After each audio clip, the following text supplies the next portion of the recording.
Terima kasih Wahyu ya, Mus.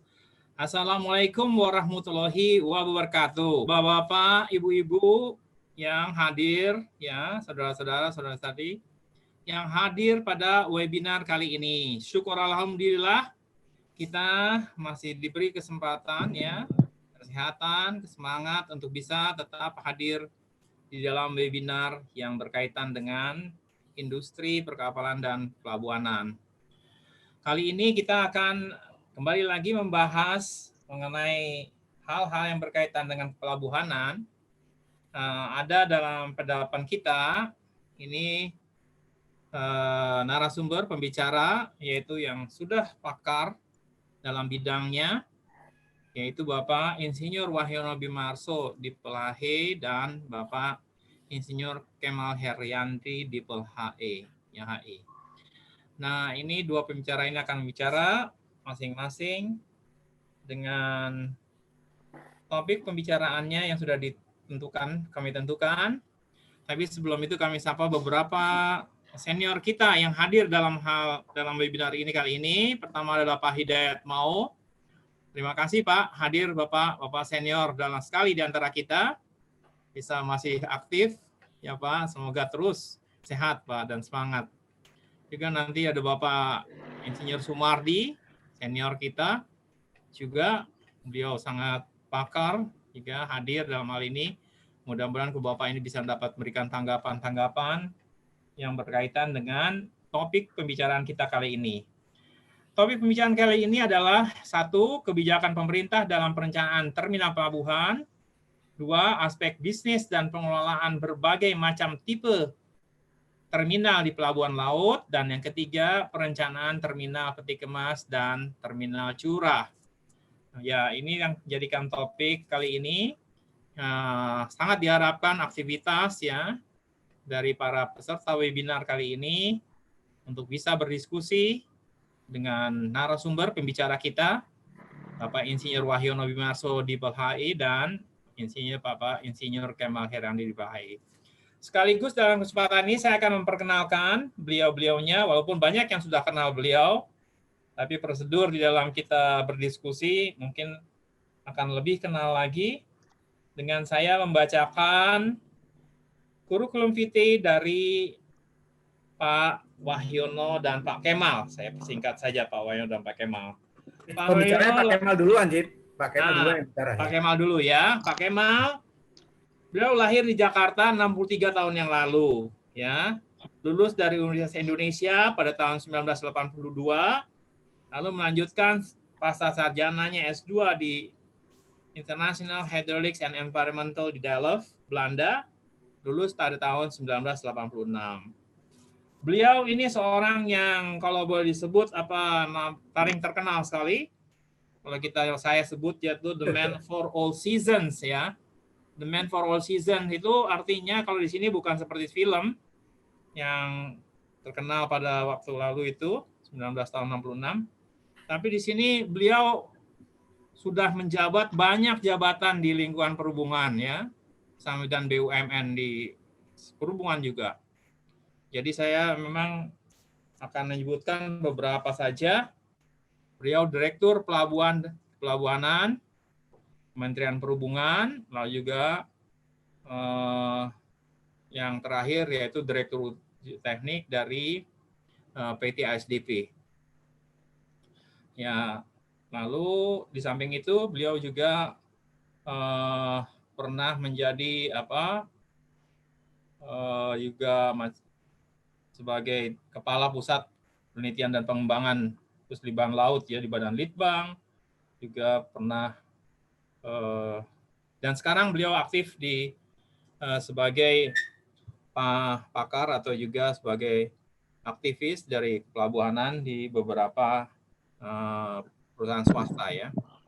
Lalu yang kedua Pak Wahyono Bimarso ya, lahir di Bandung 68 tahun yang lalu di ITB tahun 1977. Kemudian juga melanjutkan pada International Hydraulics and Environmental di Delft, Belanda pada lulus tahun 1983. Beliau pernah menjabat sebagai Direktur Utama PT Rukindo dan juga Direktur Teknik dari PT Pelabuhan Indonesia 4. Samping itu, banyak lagi jabat-jabat lain yang pernah dilaluinya.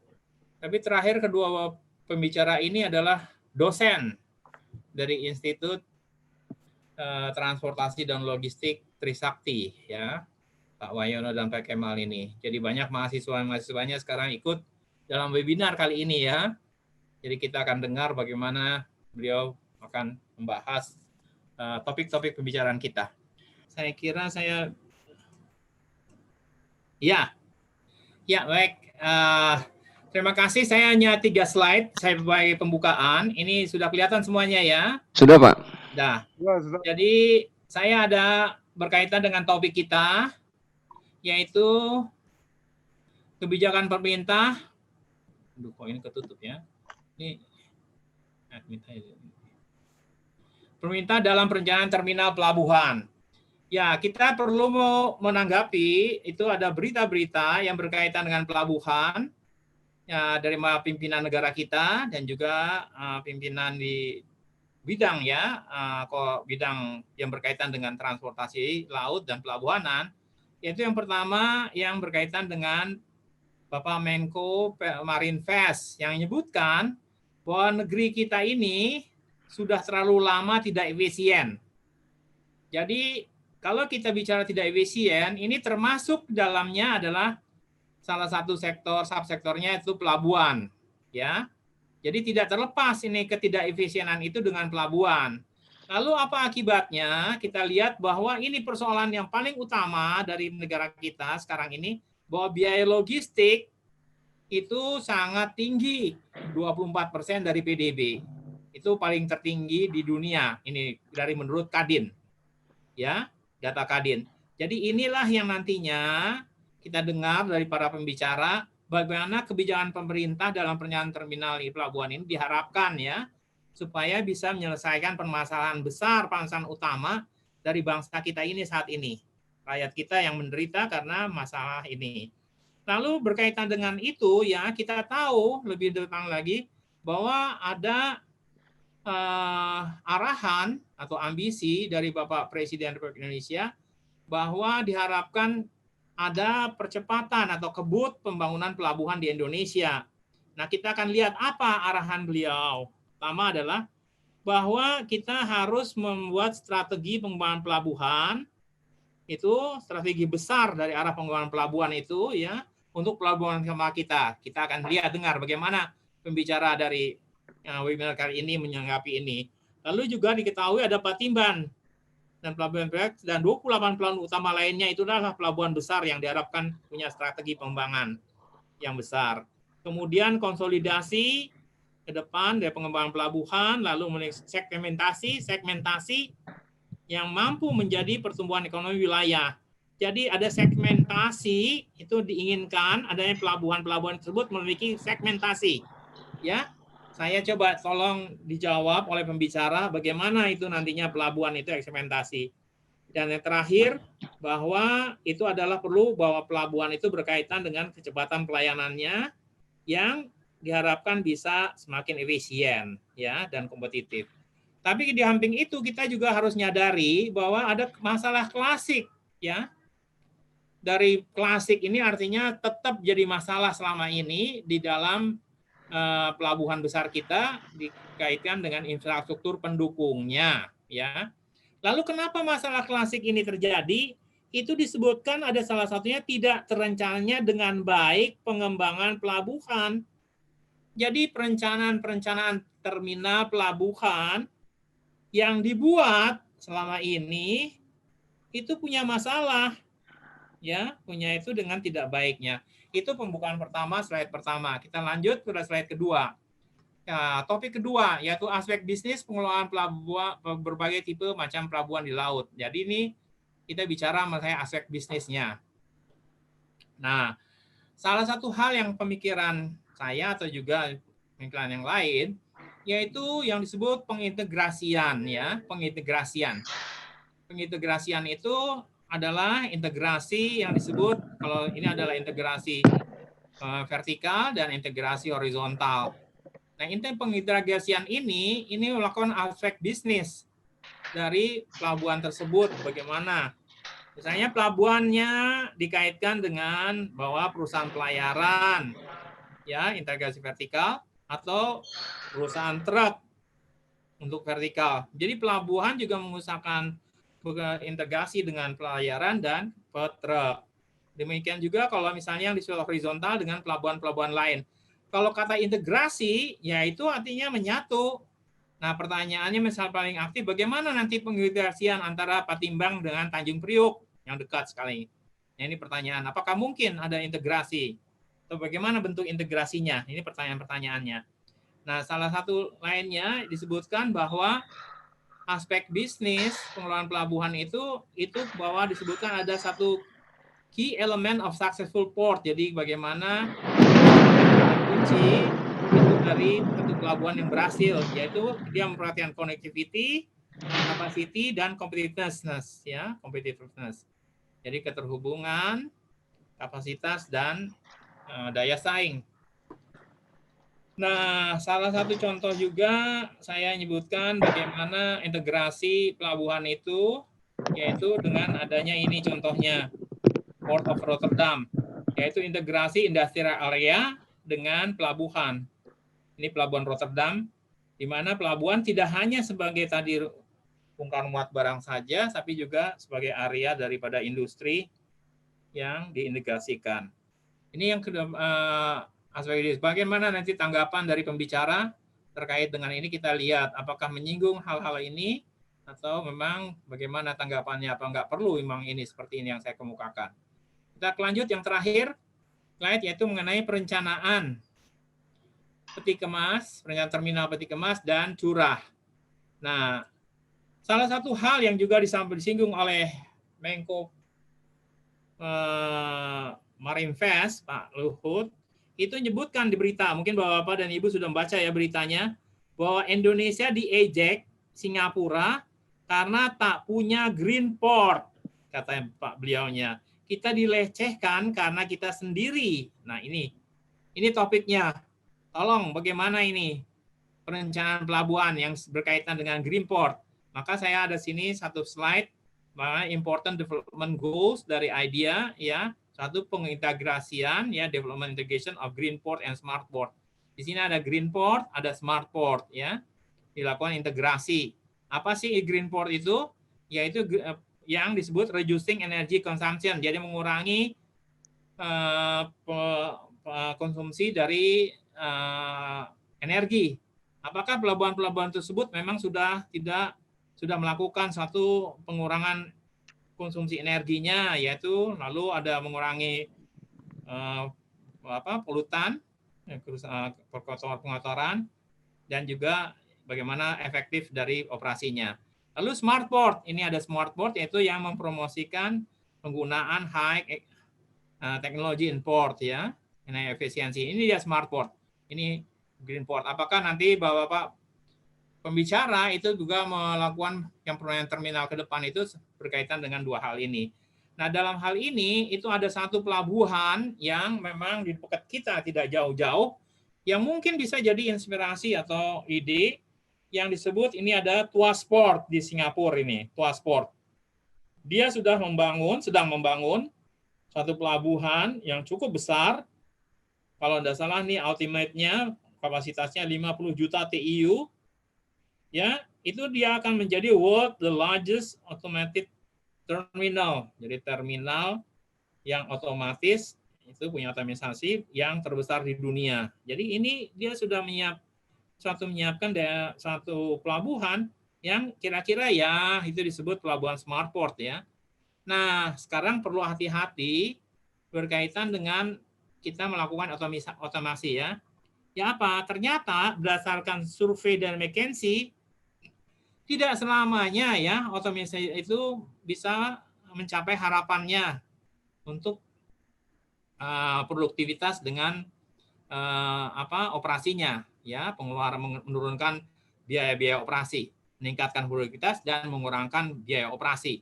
Jadi di sini ternyata dari survei dari McKinsey Company bahwa kenyataannya kalau diharapkan itu rata-rata adanya peningkatan produktivitas, sebanyak 23%, kenyataannya malah mendapat keturunan 11% katanya produktivitas pelabuhan itu dengan adanya otomatisasi. Demikian juga dengan pengurangan dari biaya operasi, pengeluaran operasi. Kalau diharapkan itu bisa mengurangkan sebanyak 36% biaya operasi, kenyataannya tidak sampai sebesar itu. Hanya kurang, tetap ada kurang, tetapi hanya 26%. Inilah yang kenyataan bahwa kalau kita tidak benar-benar merencanakan otomatisasi yang baik, ini kita akan mendapatkan nggak jauh dari survei ini. Terakhir juga ini ada survei yang berkaitan dengan hambatan-hambatan yang didapat dalam rangka otomatisasi. Saya kira ini pembukaan dari saya. Selanjutnya kami persilahkan kepada pembicara pertama, Pak Kemal. Ya Pak, silakan Pak Kemal. Waktu Anda ditempatkan. Mungkin karena kita sekarang waktunya sudah jam berapa ini ya? Kita sudah, kalau gitu dikasih waktu 30 menit ya. Pak Kemal, paling lama Baik berbicara. Pak. Silakan Pak Kemal. Baik Pak Ajib. Ya. Host, tolong dibantu ini share screen-nya. Baik Pak. Ditutup ke saya. Iya Pak, tutup dulu Pak. Gimana ya tutup? Ya. Saya tutup, ini gimana ya? Lalu. Tutup saya gimana? Gimana tutup saya nih? Lalu. Udah saya tutup. Oke Pak, sudah Pak.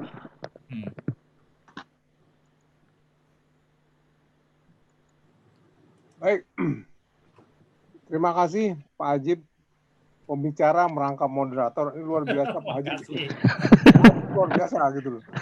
Menurut saya harusnya yang jadi pembicara merangkap moderator Pak Ajib memang. Ini tadi walaupun 3 slide tetapi sudah betul-betul mengena, sudah mencakup semua yang akan kita sampaikan nanti. Jadi, Pak Ajib ini juga senior saya ya, seperti senior saya yang lain yang tadi disampaikan oleh Pak Ajib ya. Pak Sumardi, kemudian Pak Hidayat Maul, kemudian masih banyak lagi. Selamat siang Bapak-bapak dan Bapak-bapak senior. Saya diminta di sini ya oleh WAM Konsultan untuk menjadi pembicara pada siang hari ini. Judul dari topik saya adalah Port atau Terminal Strategic Plan. Saya rasa ini nanti terkait dengan apa yang disampaikan oleh Pak Wahyono. Dan saya akan mulai presentasi saya dengan satu film. Tadi Pak Ajib juga sudah menyinggung mengenai TUAS. Ini filmnya Pak Ajib. Sudah kelihatan ya? Cuman suaranya belum jalan. Sudah Pak. Sudah ya? Sudah Pak. Suaranya bagaimana? Ya, suara ya. Tolong ya Pak. Tuh.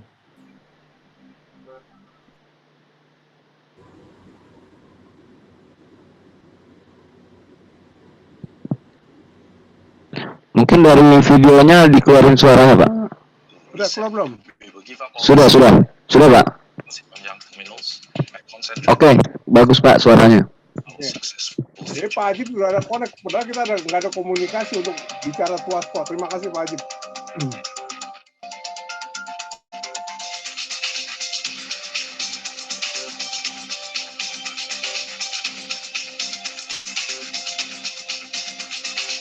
Huge 10-story concrete blocks. So what is going on here?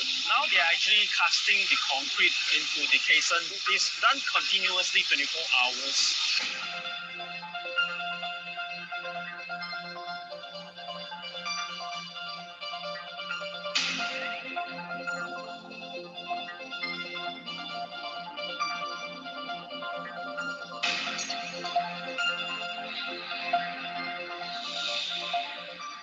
So the guy managing this must be really good at that arcade game where you...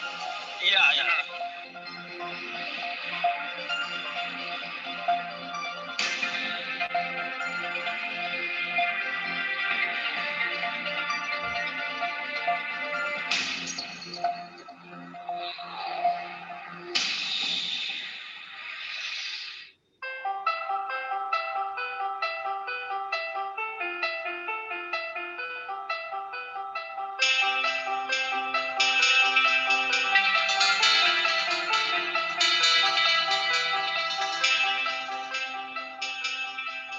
vessel can carry about 111 million pairs of sneakers. Every week, one vessel can allow everyone, more or less in Europe, to get themselves a new pair of sneakers.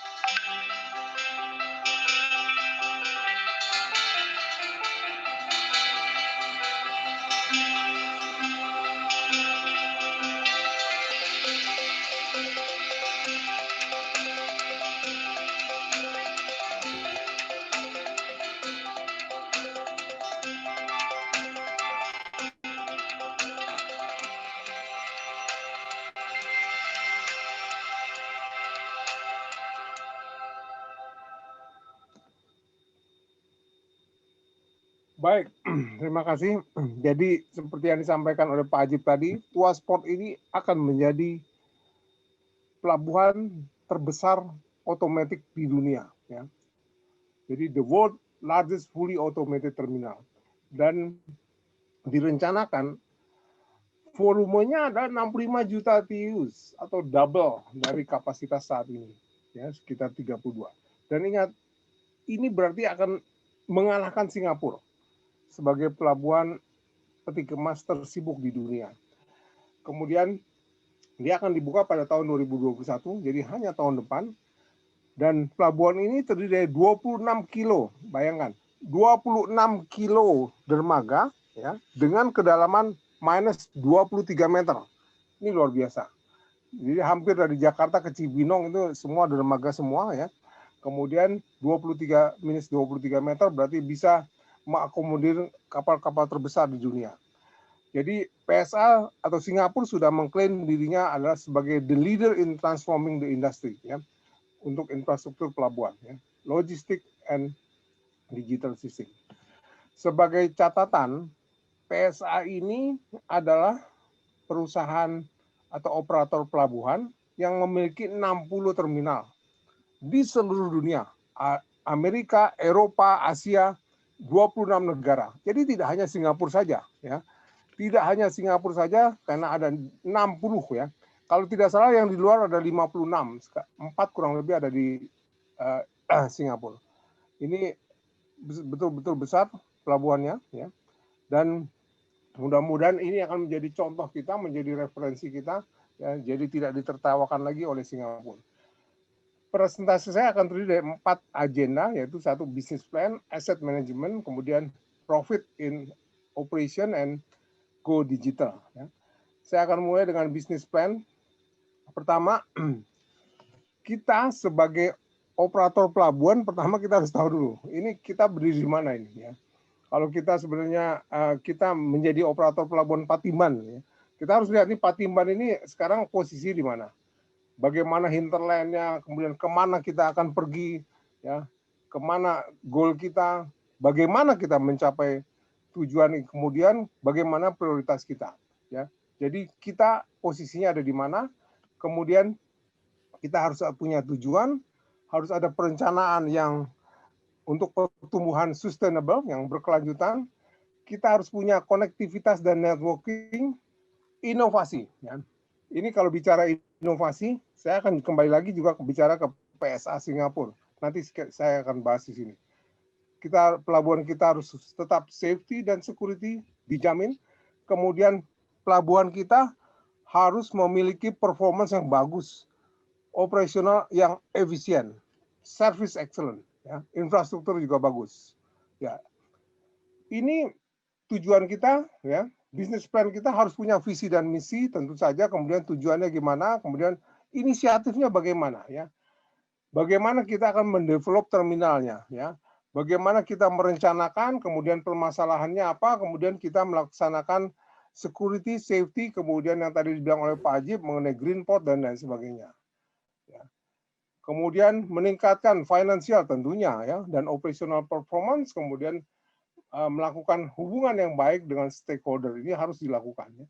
Jadi seluruh inisiatif ini harus kita lakukan ya, dan dituangkan di dalam bisnis plan kita. Banyak sekali pelabuhan ya saat ini ya, bukan banyak sekali. Saya rata-rata Pelindung sudah pernah buat bisnis plan ya, tetapi kadang saya lihat bisnis plan-nya tidak terlalu mengena dan tidak juga diikuti. Saya tahun lalu pernah diajak oleh Mark Plus untuk melakukan menyusun bisnis plan di satu pelabuhan di Indonesia. Dan saya bilang ke Mark Plus, begitu saya diundang, dia sudah punya draft, saya bilang, bongkar semua, saya bilang ini draft ini. Bisnis plan ini nggak memenuhi syarat, saya bilang. Bapak merekam kejadian kondisi saat ini ya, Bapak tapi tidak punya inisiatif atau inovasi bagaimana pelabuhan ini mau diapakan, begitu saya bilang. Mereka kaget, ya, kemudian ya kita buat lagi dari nol. Mestinya seperti apa? Oke, data-data existing oke, cuman ini mau dikemanakan gitu. Jangan merekam atau memfoto pelabuhan itu saja, tetapi ini pelabuhan ini harus diapakan dan bagaimana kendalanya. Oke, nah kita harus melihatnya. Kalau tadi Pak Haji bilang pelabuhan Patimban berkompetisi dengan Tanjung Priuk, ya. Kalau kita merencanakan Patimban, kita mau jadi apa kan pelabuhan Patimban ini, kita harus memang dalam perencanaan setiap bisnis plan pelabuhan, kita harus melihat port competitiveness. Siapa pelabuhan kita, ya kompetitor kita, di dekat kita, mestinya ada. Ya. Kuala Tanjung punya kompetitor sendiri, Belawan, ya, dekat sekali ya. Batam ada beberapa pelabuhan di sana yang mungkin bisa jadi kompetitor dan mungkin tidak, saling melengkapi. Jadi lokasi pelabuhan kita apakah accessible baik tanah, baik daratan maupun lautan. Kemudian foreland. Foreland itu kebalikan dari hinterland, yaitu connectivity maritim. Kemudian hinterland. Hinterland itu terbagi dua. Main hinterland kita yaitu yang mempunyai di mana hinterland itu memang mendeliver barangnya ke pelabuhan kita. Tetapi ada juga marginal hinterland atau competitive hinterland. Ini area hinterland di mana mereka bisa pilih nih. Misalnya ini mau ke Tanjung Priuk atau mau ke Paciran gitu. Patimban, sorry. Jadi dilihat di mana yang lebih untung. Nah, ini bagaimana kita menarik marginal hinterland ini sehingga bisa menjadi main hinterland atau sehingga bisa menjadi captive customer kita. Hinterland connectivity, bagaimana jalan raya menghubungkan hinterland dengan pelabuhan kita? Adakah kereta api? Bagaimana inland terminalnya? Kemudian tarif ya dan biaya. Ya. Apakah tarif pelabuhan kita kompetitif dengan pelabuhan di sekitarnya atau di Indonesia? Apakah tarif kita masih mahal? Ini juga perlu penyesuaian ya. Kalau masih mahal. Kemudian infrastruktur, apakah kita sudah menyediakan semua kebutuhan dari hinterland, ya, sehingga pelabuhan kompetitor kita tidak bisa memberikan alternatif, begitu ya. Kita dibutuhkan, misalnya hinterland kita membutuhkan bulk, kita harus sediakan terminal bulk, ya. Kemudian lanjut efisiensi dan operational performance, yaitu kinerja operasi dan kemudian efisiensinya, kinerja keuangan, kemudian kualitas dari pelayanan kita. Jadi ini semua kita harus tinjau ya. Kalau kita mau berkompetisi ya. Kalau kita bisa akan memenangkan atau kita bisa mensejajarkan pendapatan pelabuhan kita atau volume pelabuhan kita dengan pelabuhan di sekitar kita. Bicara mengenai inovasi, saya akan bicara inovasi ini yang dilakukan oleh PSA ya, Pelabuhan Singapura. Mereka itu punya platform ya, punya web ya, atau punya katakanlah ya, sederhananya WA Group katakan ya. Ini yang memungkinkan seluruh karyawannya di 60 terminal dan 26 negara itu bisa mengusulkan ide ya. Oh, saya usul ide untuk perbaikan bongkar muat harus begini. Kemudian ide ini didiskusikan dan kalau memang ide itu bagus, dia akan mendanai dana inovasi, mewujudkan ide tersebut ya. Dan kemudian kalau ide tersebut berhasil dengan baik dan si pemberi ide ini punya beberapa ide sebelumnya, dia bisa mendapatkan award dan juga tidak luput inovasi dari luar. Setiap bulan PSA itu melakukan kayak temu dengan startup ya. Mereka mengusulkan kepada PSA, saya mempunyai sistem untuk komunikasi dari pandu dengan pelabuhan misalnya itu. Kemudian semua di screen ya, inovasi dari luar ini. Kemudian kalau ada yang bagus dan menarik dan untuk melancarkan ya pelabuhan akan diwujudkan. Jadi ini dilakukan Singapura ya. Makanya kenapa Singapura itu selalu dia lead di depan ya. Karena mereka banyak sekali inovasi yang mereka bahas dan mereka wujudkan. ini bisa ditiru oleh kita. Lanjut. Kemudian operational performance atau standar kinerja. Ada yang terbaru ada 2016, kemudian ada tahun 2013 untuk pelabuhan-pelabuhan yang tidak diusahakan, dan di situ ditulis bahwasanya standar ini ditinjau 6 bulan sekali. Saya tidak tahu yang 2016 ini sudah ada tinjau ulangnya atau tidak, dan juga disebutkan ya, memang ini betul. KSOP dapat menyusun standar kinerja, begitu ya. Sehingga standar kinerja itu kan tiap pelabuhan berbeda. Si operator pelabuhan harus ikut ya standar kinerja yang ditetapkan. Ya. Kalau memang si kepala pelabuhan atau kepala KSOP ini mengerti apa itu standar kinerja. Ya. Jangan sampai terjadi seperti ini. Tahun lalu saya diminta menjadi konsultan di salah satu pelabuhan di luar pelabuhan pemerintah ya. Saya tanya, Pak, mana kinerja Bapak? Wah, kita nggak pernah monitor kinerja. Waduh, saya bilang, ini luar biasa ini.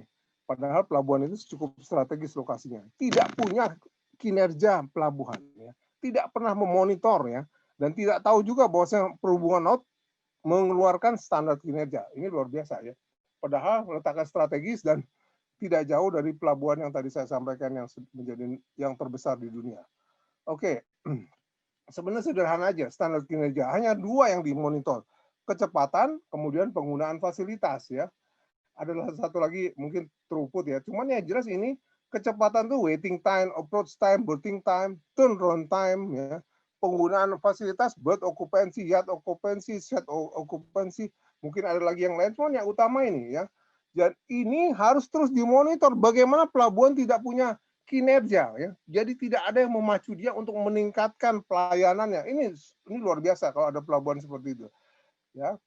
Dan turnaround time kapal itu tergantung dari 3 hal, fasilitas, handling, volume, dan jenis komoditi. Semakin lama kapal di pelabuhan semakin tidak bagus tentunya ya, karena turnaround time kapalnya jadi kecil. Baik, ini port performance benchmarking, ini angket yang keluarin ya tahun 2016 kalau nggak salah. Ini berlaku untuk seluruh dunia ya, terutama negara-negara berkembang. Jadi dwelling time di sini masih tinggi 7 hari. Padahal kita sudah 3 hari ya. Operating margin 38%. Kemudian ini yang menarik. Tarif kargo itu perbandingannya dengan kapal 2:1.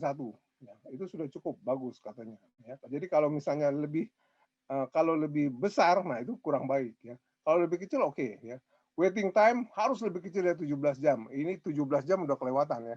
Kita punya waiting time 5 jam, 6 jam saja sudah pengguna jasa sudah marah-marah ya. Tapi ini karena dia berlaku juga di Afrika segala macam, jadi ini secara umum.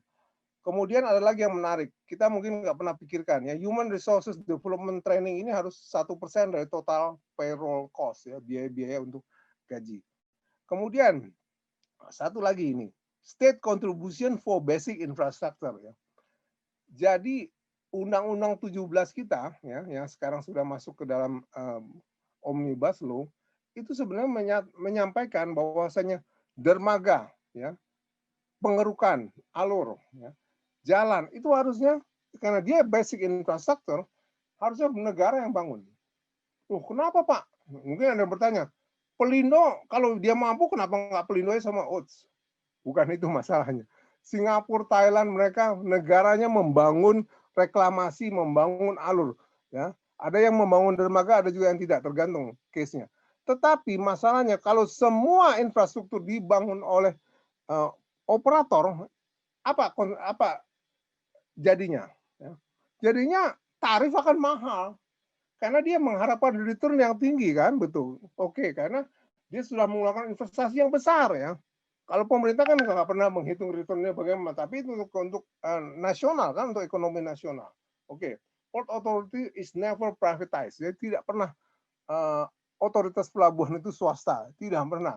Itu harus pemerintah, harus negara. Oke, bab yang saya kedua mengenai manajemen aset. Pelabuhan itu asetnya paling besar ya, mengandalkan dari operasional aset. Jadi ini tolong kita itu harus hati-hati kalau kita sebagai BUP atau sebagai port manager ya, kita benar-benar taking care sama aset kita. Aset kita jangan pernah underutilize ya. Aset kita harus di-manage dengan baik ya, sehingga aset kita bisa berfungsi dengan baik. Karena kalau tidak, berarti pelabuhan kita atau terminal kita boleh dibilang gagal kalau aset kita tidak termanfaatkan dengan baik. Sehingga investasi harus betul-betul direncanakan dengan matang, bahwasanya investasi itu memang betul-betul akan dimanfaatkan. Ya. Ini terkait juga dengan maintenance-nya, inspection, dan lain sebagainya. Ya, ini masih aset manajemen, jadi dia bisa memelihara dermaga dan peralatan-peralatan dengan baik, kemudian lebih efisien ya. Untuk pengerukan juga akan lebih smart ya, efisien ya. Kemudian database seluruh aset harus ada, kemudian repair and maintenance schedule, planning, budget, and risk ya. Waktu saya di SDP, ya mohon maaf, mungkin sekarang sudah bagus sekali. Saya tanya mana aset seluruhnya, daftar aset, itu nggak ada ya. Bagaimana program manajemen asetnya juga tidak ada. Ini ada sudah banyak sekali software untuk masalah aset manajemen ini. Ini menjadi mestinya menjadi perhatian kita semua. Ya, ini sebenarnya tool untuk aset ya. Kita ini financial performance ya, tapi ini juga banyak digunakan oleh kita ya untuk mengetahui return on asset ya, untuk mengetahui bahwasanya aset kita itu betul-betul menghasilkan atau tidak ya. Kalau dia terlalu kecil nilainya itu tidak bagus sebenarnya. Karena apa? Karena kita tidak memanfaatkan, tidak mengutilisasi aset kita dengan baik. Ini ada ini sebentar. Oke. Nah, sekarang hal yang satu lagi itu Pareto analisisnya. Mungkin buat orang teknik jarang mendengar ini, tetapi yang jelas Pareto analisis ini sebagai bagian daripada SWOT, dia akan melihat sebenarnya ya, sampai seberapa besar ya, effort yang kita berikan pada sesuatu kegiatan yang ternyata kegiatan tersebut tidak menghasilkan output yang besar. Ya. Ini yang disebut dengan 80-20 result, hasil 80-20. Kita mengeluarkan effort 80%, tetapi hasilnya cuma 20%. Ya. Atau revenue-nya cuma 20%, tetapi yang kita hanya effortnya 20%, revenue-nya besar. Ya. Nah, ini juga kita harus hati-hati ya. Jangan kita mengeluarkan usaha yang besar ya terhadap hasil yang sebenarnya kecil, begitu ya. Nah, ini tolong diperhatikan dengan baik ya Pareto analisis ini, karena dia akan menuju ke SWOT analisis ya. Ini yang tadi penjabarannya 80-20 tadi. Kalau kita hitung ternyata memang ada benarnya ini ya, teori ini. Karena ada 80% profit hanya dihasilkan dari 20% usaha atau pelayanan. 20% profit, 80% pelayanannya ya. Ini sudah berdasarkan hasil riset dan ini betul ternyata diterapkan pada beberapa kegiatan di pelabuhan. Ini contoh ya, return on asset dan return on equity dari beberapa pelabuhan dunia. Saya tidak melakukan riset ini ke Pelindo karena kadang-kadang Pelindo itu susah dilihat financial performance-nya, financial report-nya. Kita lihat tuh, Singapura dia punya ruas 9%, DER atau debt equity ratio 58% ya. Bagus sekali. Ini Sydney besar sekali DER-nya. Kemudian ROA-nya juga bagus, tapi ini Singapura oke lah, normal ini ya. Tapi kita lihat yang mana yang besar ya. Saya rasa ini pelabuhan-pelabuhan ini sudah bagus, nanti mungkin kalau ada data Pelindo akan kita bandingkan di sini. Oke. Accelerate profit. Nah, ini sebenarnya tujuan operasional pelabuhan atau terminal kan sebenarnya profit ya. Kadang-kadang kita secara teknis lupa bahwasanya apa yang kita lakukan kadang-kadang cost-nya jauh lebih besar daripada pendapatan kita. Jadi kita harus menekan cost sehingga cash kita terjaga. Cash itu adalah raja kita sebenarnya ya. Jadi bagaimana cost kita harus bisa save sehingga kita akan lebih bagus dengan cash flow kita. Ini hanya sebagai gambaran saja ya. Kemudian ini cash flow analisis ya, di mana operating cost itu seharusnya positif lebih dari net profit ya. Jadi cash flow kita terjaga. Cash position ini harus bagaimana kita memanage cash flow kita sehingga cash flow di terminal kita ini bagus sekali ya. Ini bagaimana caranya meningkatkan laba ya, di mana kita harus meningkatkan produktivitas, meningkatkan pelayanan sehingga meningkatkan revenue, margin meningkat, pendapatan meningkat, tetapi kita harus menekan cost ya. Ini kalau kita bisa lakukan dengan baik ya, maka jelas terminal kita akan memberikan laba yang besar ya. Ini cara untuk menekan biaya atau mengurangi biaya ya. Apa yang dikatakan NOS ya. NOS itu terdiri N untuk negosiasi, O outsourcing, simplifikasi, penyederhanaan dan efisiensi. Nah, ini kita bisa coba terapkan supaya biaya daripada terminal atau pelabuhan kita bisa terkontrol dengan baik.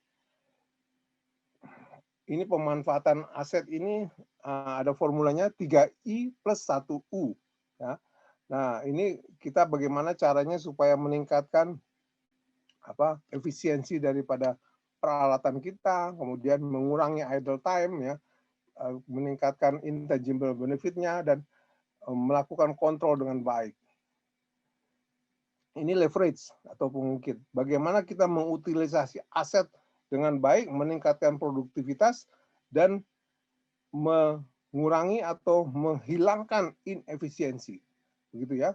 Dan juga melakukan kontrol dengan baik sehingga seluruh aset kita ini berfungsi dengan baik gitu. Sehingga ini akan meningkatkan laba ya.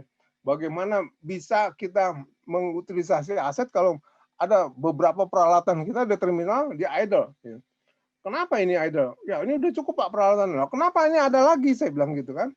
Ya kemarin kelebihan Pak belinya ya ini susah. Jadi betul-betul pengadaan peralatan itu memang sesuai dengan demand-nya. Kalau dia untuk reserve oke ya, tetapi kalau sudah terlalu banyak yang idle ini mungkin tidak bisa diterima ya.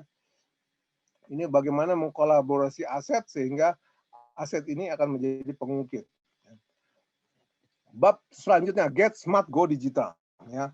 Tadi Pak Ajib sudah mengangkat ini bahwasanya ada juga digitalisasi atau otomatisasi yang ternyata tidak memenuhi harapan. Makanya ini merencanakan aset ini, merencanakan digitalisasi ini harus dengan baik, harus perencanaan dengan baik. Kita sudah tahu ada industri 4.0. Kita harus melayani industri 4.0. Pelabuhan harus juga pelabuhan 4.0. Karena kalau tidak kita ketinggalan zaman.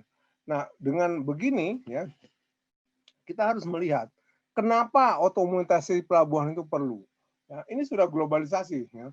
Semua sudah globalisasi, kemudian begitu kita melayani dengan lambat, ya, turnaround time kapal lebih lama, ya, pelabuhan kita pasti ditinggal. Ya.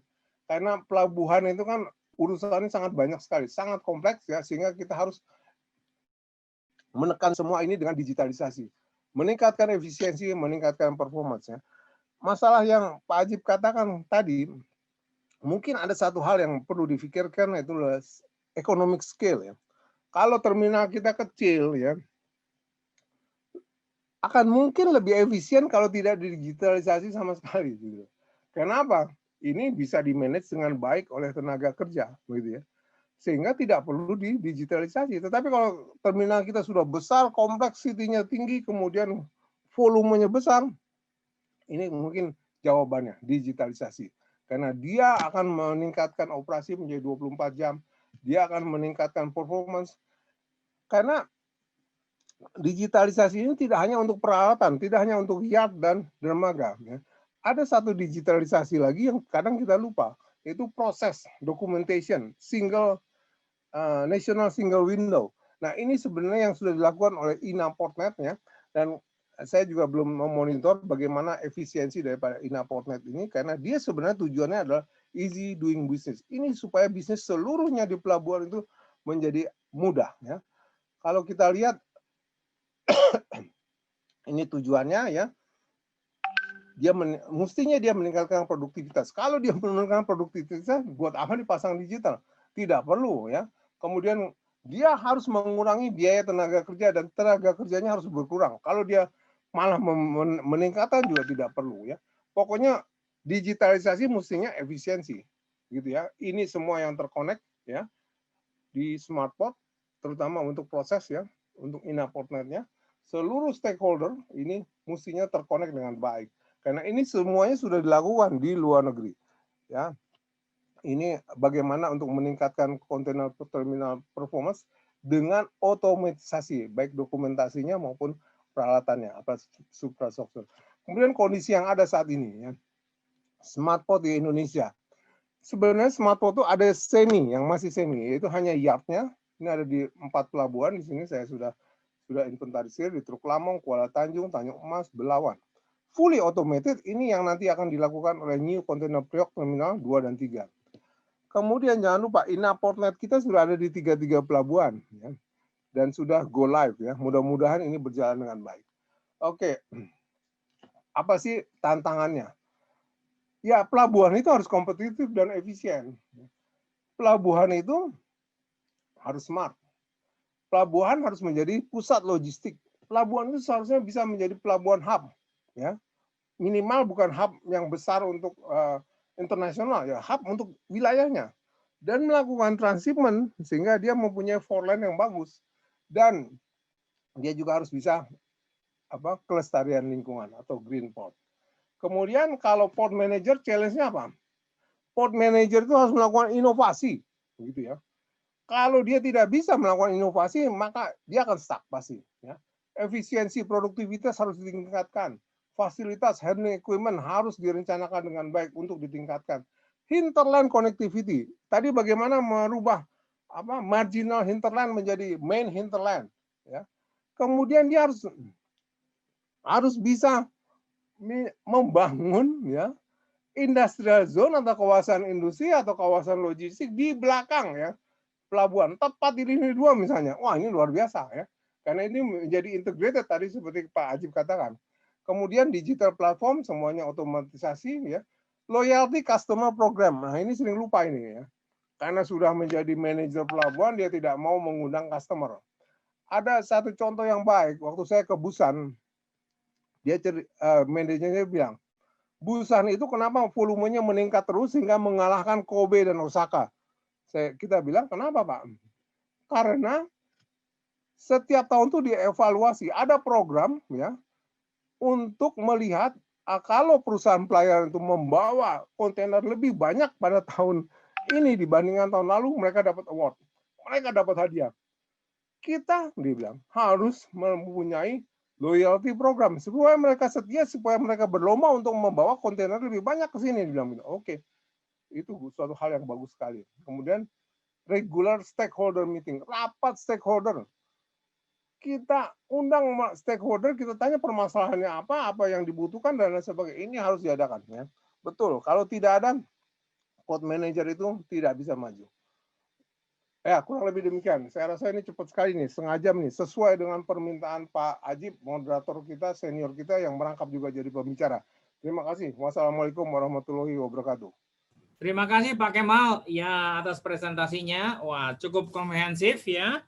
Jadi kalau saya catat tuh ada 15 poin yang Pak Kemal singgung berkaitan dengan apa yang tadi topiknya, yaitu strategik dari port strategic plan, ya, and business plan.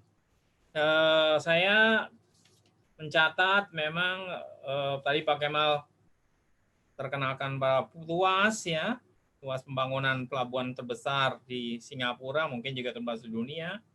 Kemudian juga port competitiveness, juga ada standar kinerja operasi, standar indikator kinerja, sampai yang terakhir yaitu port manager challenge, ya. 15 poin ini butir yang kiranya kita bisa nantinya perdalam di dalam diskusi. Ya, terima kasih Pak Kemal. Ya, kita lanjutkan pada pembicara kedua. Pak Wahyono, silakan Pak Wahyono. Waktu Anda juga 30 menit. Silakan Pak. 30 menit ya. Oke, terima kasih Pak Ajib. Besarin dulu. Ya. Oke. Jadi terima kasih. Assalamualaikum warahmatullahi wabarakatuh. Salam. Ini tadi Pak Kemal dan Pak Ajib, meskipun Pak Ajib itu moderator, dia sebetulnya pembicara juga di sini, ya. Jadi sudah banyak bicara tentang kebijakan, ya, terus masalah global dan sebagainya.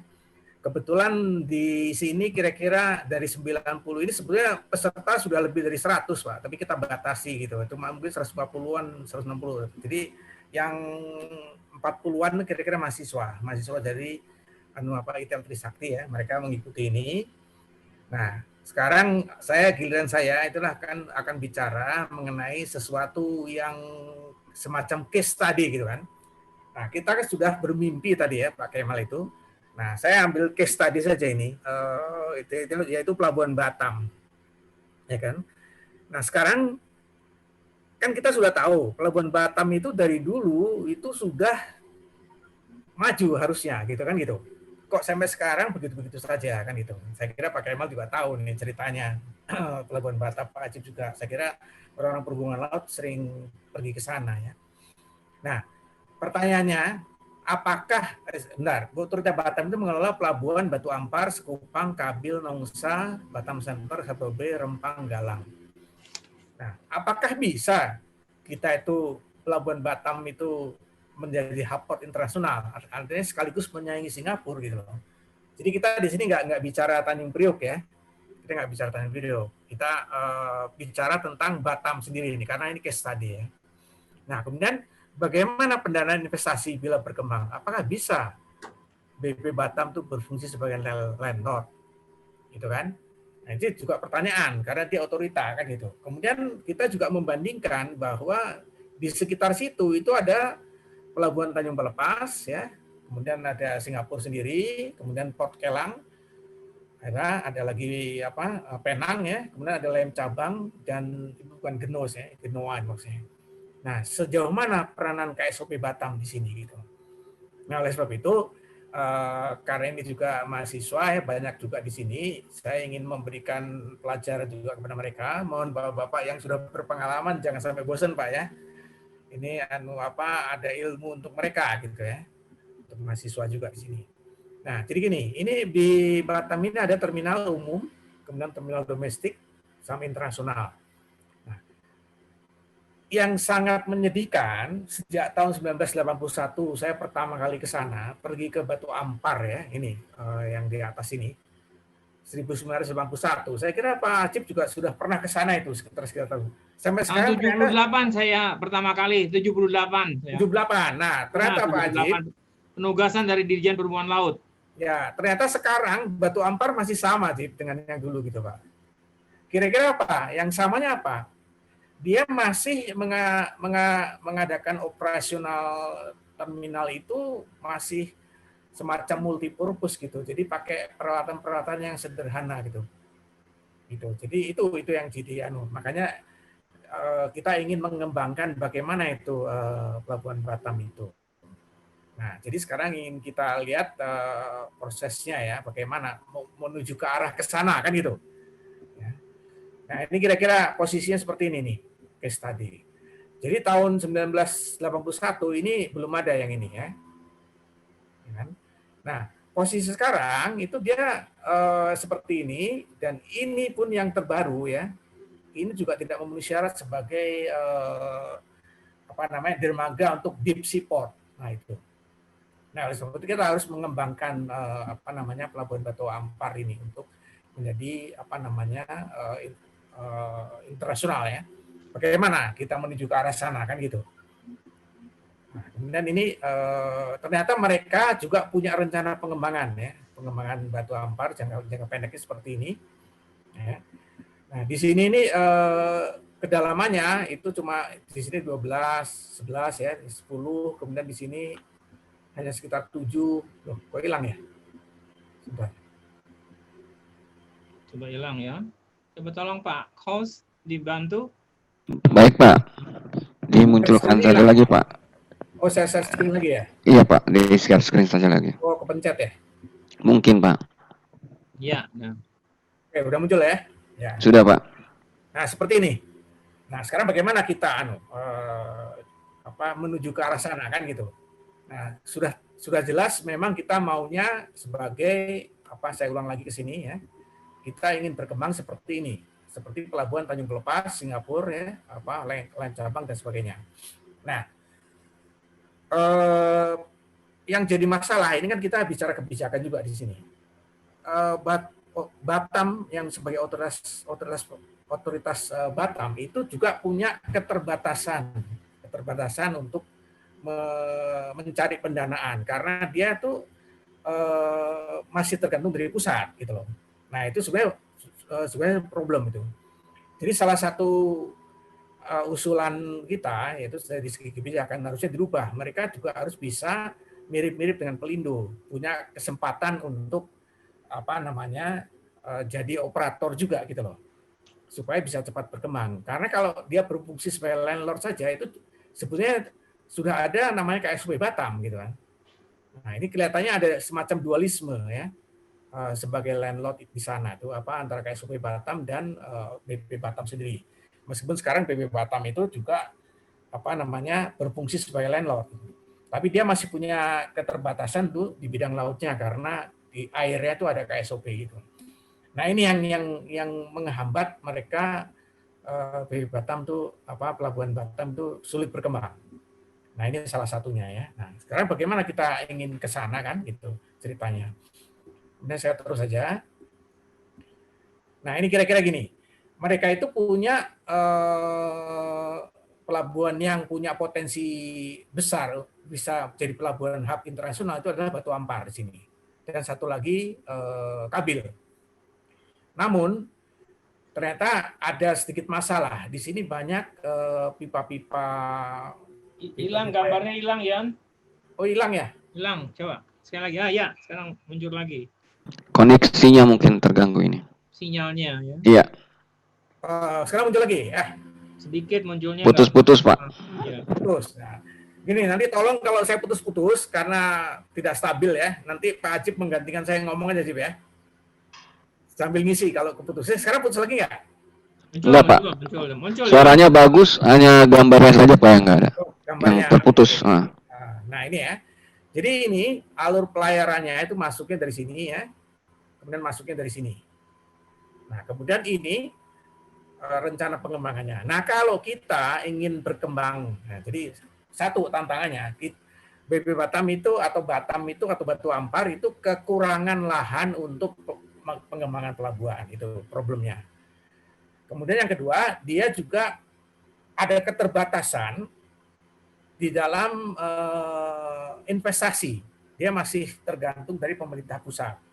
Nah oleh sebab itu harus perlu ada semacam terobosan untuk itu, ya kan? Nah ini salah satu yang menghambat mereka. Ya. Nah kemudian kita di samping itu ini untuk mahasiswa soalnya ya, saya bicara tentang kita harus menghitung kebutuhan fasilitas pelabuhan, ya. Nah, jadi dari situ kita lihat mereka membutuhkan terminal yang besar kan. Nah ini. Jadi kalau misalnya sekarang ini Batu Ampar itu ada 350.000 TEUs ya, kontainer yang dibongkar muat di sini. Nah sebetulnya mereka itu bisa meningkat ya dengan melakukan reklamasi di sini ya, kemudian juga reklamasi di sini. Nah kira-kira dibutuhkan kalau misalnya saat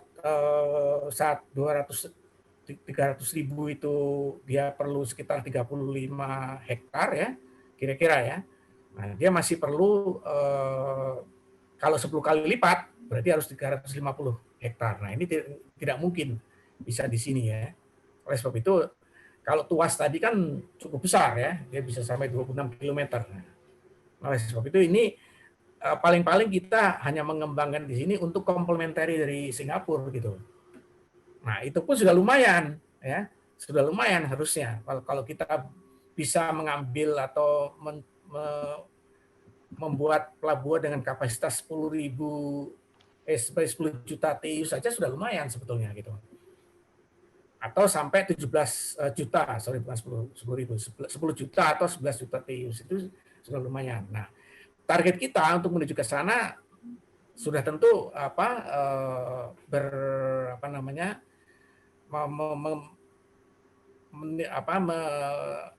menghadapi kendala-kendala. Pertama adalah dari segi kebijakan sendiri.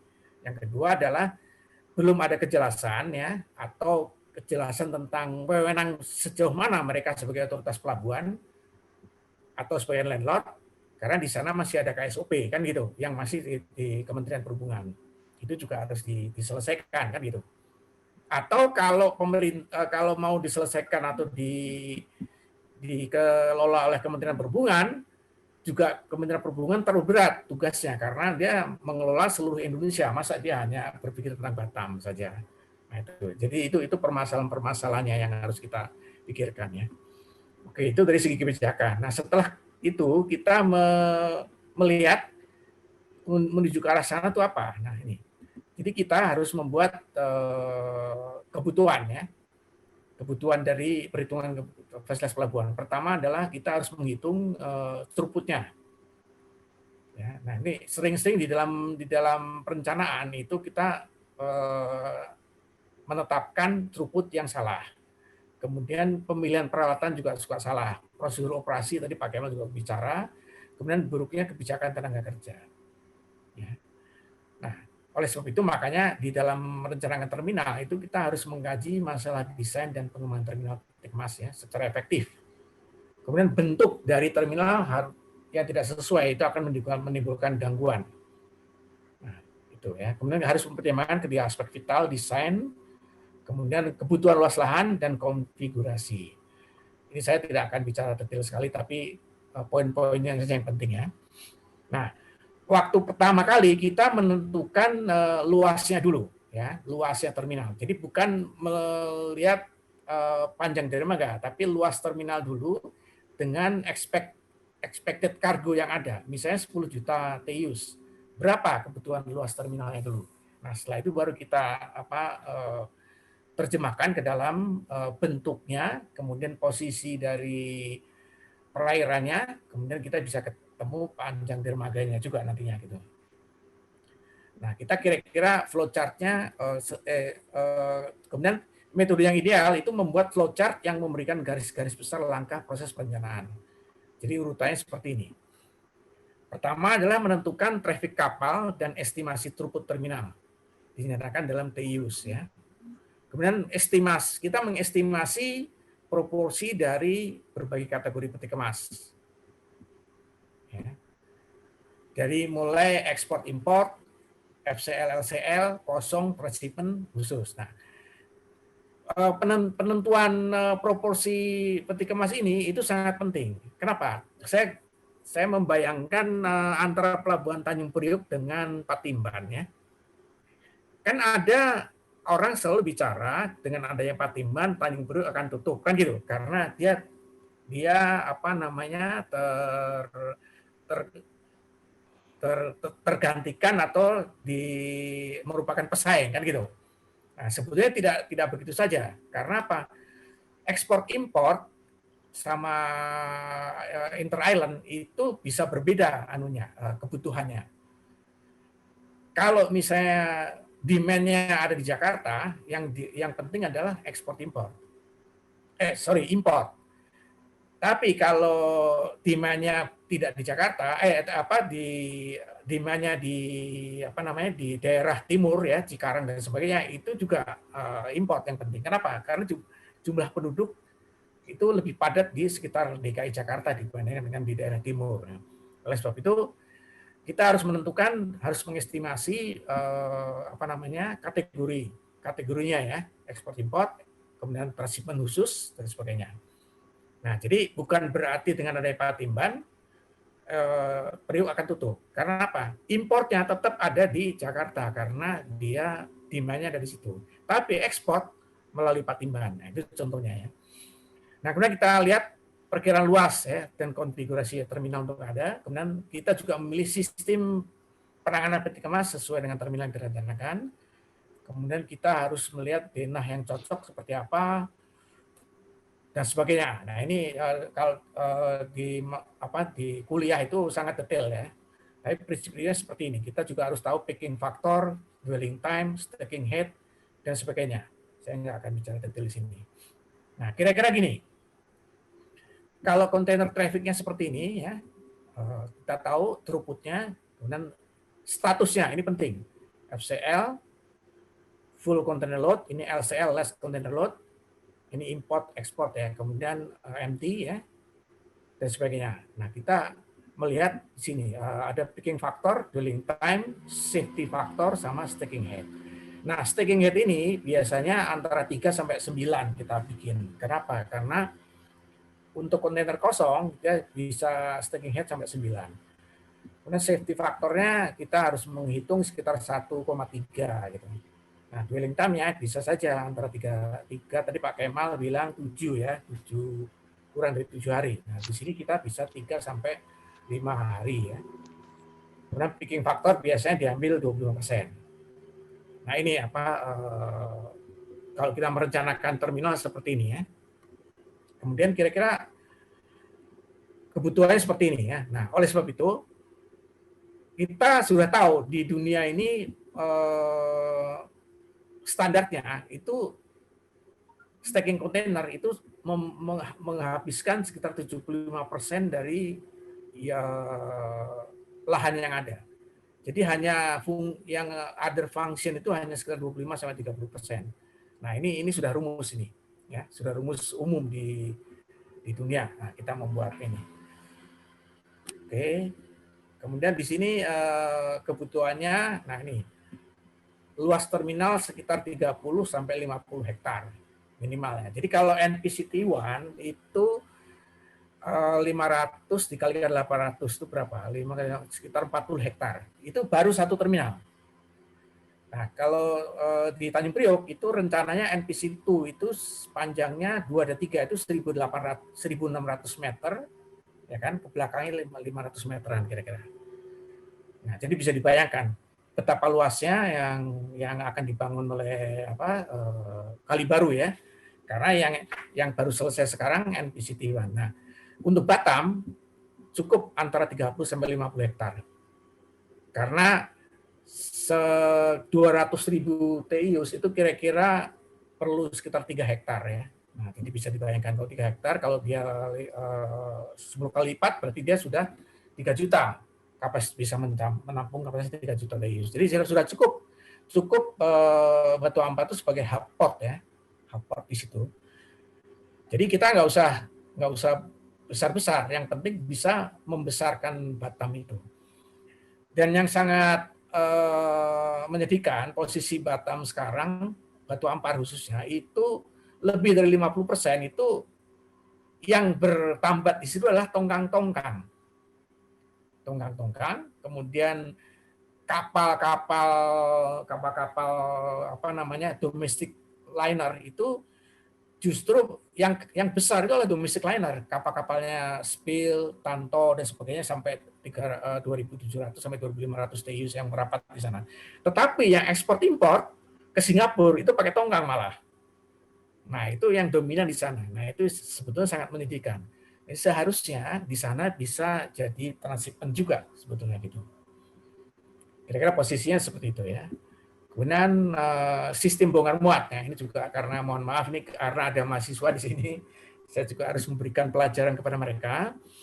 Jadi sistem bongkar muat itu ada beberapa sistem. Pertama adalah tractor trailer system. Nah, sistem bongkar muat dengan sistem ini itu menghabiskan lahan yang cukup besar karena dia tidak bisa menumpuk. Karena trailernya sama chassisnya jadi satu di situ ya, nggak bisa ditumpuk. Nah, oleh sebab itu kapasitasnya ini paling kecil ya dibandingkan dengan sistem bongkar muat yang berikutnya. Nah, kira-kira gitu. Di sini hanya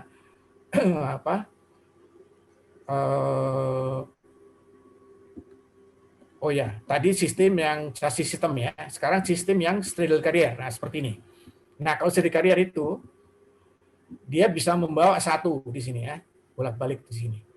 Nah, ini kapasitasnya bisa lebih tinggi daripada yang chassis system tadi. Karena dia bisa menumpuk 500 sampai 750 TIU per hektar ya. Karena dia ketinggiannya bisa 2 sampai 3, ya kan? Nah, kalau yang tadi hanya sepertiganya, kira-kira gitu. Nah, kemudian sistem bongkar muat berikutnya adalah straddle carrier direct system. Ini yang membedakan dengan tadi ya, itu. Kalau saya terangkan kepanjangan nanti itu karena row penumpukannya yang membedakan row penumpukan tegak lurus dengan dermaga karena dia bisa row penumpukannya sejajar dermaga yang membedakannya itu yang direct system. Nah, ini tadi ini yang CC di sini ini yang namanya straddle carrier system. Nah, ini yang dibilang tegak lurus dengan dermaga, direct system, tapi ada juga yang sejajar dermaga. Itu namanya stereo carrier system ya. Nah, kemudian yang bisa lebih besar lagi yaitu ini. Dia pakai transteiner. Oh, ini masih stereo carrier. Ada lagi yang pakai transteiner ya. Ya, dan carrier system. Nah, ini pakai ini. Ya. Jadi ini lebih besar lagi ya, karena dia bisa ada transteinernya di sini. Kapasitasnya akan lebih besar lagi. Jadi dia bisa storage-nya 1000 TEUs per hektar dengan tinggi 4 hek ya. Kalau yang tadi yang stereo carrier system 750, jadi ini lebih tinggi ya.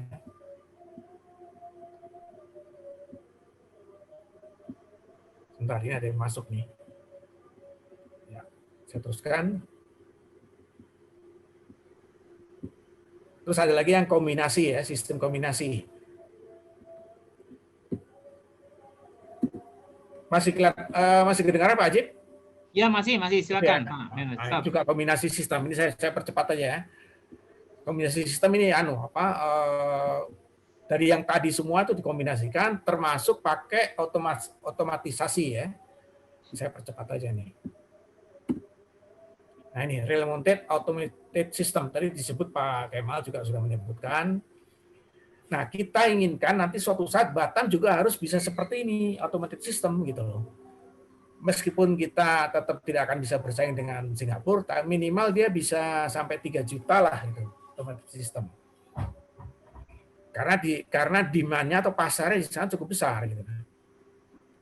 Nah ini kira-kira tadi dengan peralatan yang berbeda-beda, kapasitasnya per hektar itu bisa, yang terbesar adalah ini RMG tadi, RTG, stereo carrier itu antara 500 sampai 750, kemudian reed stacker tadi 250 sampai 500. Nah ini yang chassis ini cuma 250. Nah ini kira-kira kapalnya ini. Dia sekarang di Priok itu ternyata generasi ke-6 belum masuk. Mereka ada yang pernah masuk ini, yang saya tahu ya, ukurannya segini. Jadi belum pernah ada yang masuk yang lebih besar dari 15.000 TEU, belum ada ya. Tapi dia sudah inter-Asia ya. Jadi NPCT-1, JCT, kemudian Koja itu sudah inter-Asia. Jadi kalau ada yang bilang bahwa semua melalui Singapura, sudah enggak. Karena dia sudah lebih dari 60% ya. Dari Priok itu ekspornya langsung. Tidak melalui Singapura lagi atau Tanjung Pelepas. Oke, ini saya teruskan. Nah, ini arah pengembangan ke depan nih. Ini kira-kira tadi Pak Kemal juga menyebutkan ya, ini mungkin saya detailnya seperti ini Pak. Jadi kapal itu arah ke depan tuh akan berukuran 50.000 TEUs ya. Karena perdagangan dunia akan meningkat volumenya menjadi 2 sampai 5 kali lipat dari sekarang. Ini kira-kira begitu. Kemudian ada pengurangan jarak antara traffic yang terintegrasi dan perdagangan timur jauh yang masih akan tetap besar. Demikian pula perdagangan yang mengarah ke Afrika akan meningkat. Kemudian 3 sampai 4 perusahaan pelayaran kontainer akan melakukan merger sebagai akibat adanya konsolidasi muatan dan perdagangan. Kita makin parah juga nih, kalau perusahaan pelayaran sudah merger, mereka jadi kartel kan. Nah, jadi kita negara kita yang NKRI ini makin sulit untuk menghasilkan perusahaan pelayaran yang global gitu. Sekarang ini kita sekedar domestik saja kan gitu. Yang ekspor import sebagian sudah hampir 100% lah kapal asing. Kecuali ada beberapa ya, Samudra Indonesia itu masih berlayar ke luar negeri ya. Kemudian ada digitally enabled with strong customer orientation and innovation commercial practice. Nah, ini tadi Pak Kemal sudah menyebutkan ya. Kemudian freight forwarding as a standalone business will be virtually extinct ya. Kemudian otomatisasi penuh rantai pasok transportasi akan meluas dari bongkar muat, stowage, dan pelayaran membongkar langsung secara otomatis ke kereta api, truk, bahkan dengan drones ya. Kemudian pelanggan menginginkan sistem terintegrasi secara penuh dan sempurna untuk rantai pasoknya. Dan keterbukaan merupakan norma yang harus dipegang tanpa kecuali.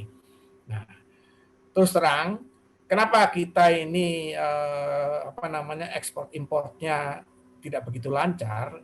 Tadi masalahnya keterbukaan. Jadi Inaport Net itu salah satu kendalanya adalah keterbukaan. meskipun juga di Pak Wayono, waktu Anda 2 menit lagi. ada yang belum keterbuka. Semua Ya. hilang itu, nggak ada itu jalur luar, semua terbuka. Nah, gitu. Itu salah satu kalau kita ingin lancar ya. Kemudian ini ada arah Cepat Pak transformasi. Wayono, waktu 2 menit, 3 menit ya. Oh, 3 menit ya. Nah ini, Ya. ini contoh pengembangannya Batam apa? Saya kira ini nggak usah. Baik, terima Selesaikan kasih di Pak situ. Wayono. Ya, satu case tadi atau kasus di kasus Batam, jadi banyak kita ngambil pelajaran langsung kepada prakteknya bagaimana seharusnya dalam perencanaan pelabuhan itu. Jadi cukup komprehensif, secara detail, terperinci Pak Wayono menyajikannya. Nah, sampai pada sesi yang terakhir, yaitu sesi tanya jawab kepada pembicara. Pertama dari Pak, ini saya catat dari Pak Bukhari, ya, dari Pak Bukhari tentang dari BUMD Jateng ini. Ada 3 pertanyaan. Saya kira satu pertanyaannya ini ditujukannya nanti bisa dijawab aja dengan siapa, Pak Wahyono atau Pak Kemal, ya. Pertanyaan pertama adalah apakah ada persyaratan khusus apabila ada rencana penggabungan pelabuhan kontainer dan pelabuhan migas dalam kurung LNG. Yang pertama. Ya, persyaratan khusus itu apa ada. Yang kedua, apa saja cash flow dari bisnis pelabuhan dan apakah semua bisnis chain-nya dikelola oleh satu entitas. Yang tiga, terakhir, elemen apa yang paling strategik menentukan keberhasilan sebuah BUP. Nah, ini mungkin bagi-bagi saja, ya. 2 pertanyaan pada Pak Kemal, 1 Pak Wahyono ini. Coba kalau yang persyaratan ini penggabungan pelabuhan kontainer dan LNG, mungkin Pak Wayono, lalu 2 yang terakhir Pak Kemal, coba silakan. Maaf, saya tadi putus-putus ya. Mungkin Pak Kemal aja dulu jawab, Pak. Ya, Tadi silakan Pak Kemal, nggak 3 pertanyaan itu. Nanti diulangi aja ya pertanyaannya. Oke, Bisa dilihat di chat mungkin Pak ya. baik. Terima kasih Pak Ajib, Pak Moderator. Jadi ini saya mulai dari pertanyaan terakhir aja nih. Dari Oh, Pak. terakhir. Ya, ini ada lagi Pak. Ya. Yang hub-port. Elemen apa yang paling strategik? Bukan Pak, ada ini hub-port. Ini main port itu, hub-port itu ya. Indonesia itu kan punya tatanan kepelabuhanan nasional. Ada rencana induk pelabuhan nasional. Jadi, ya, tidak sembarangan semua akan mau dibikin hub-port, nggak bisa ya. Jadi di dalam rencana induk pelabuhan nasional sudah ditetapkan pemerintah yang mana yang hub ya, yang mana yang kolektor ya, yang mana yang feeder begitu ya. Jadi semuanya ada aturannya, diatur begitu ya. Jadi tidak bisa semua pelabuhan mau dijadikan hub ya. Kemudian pertanyaan dari Pak siapa tadi? Pak Bukhari ya? Iya. Pak Bukhari bertanya persyaratan khusus apabila ada rencana pembangunan pelabuhan kontainer dan pelabuhan LNG.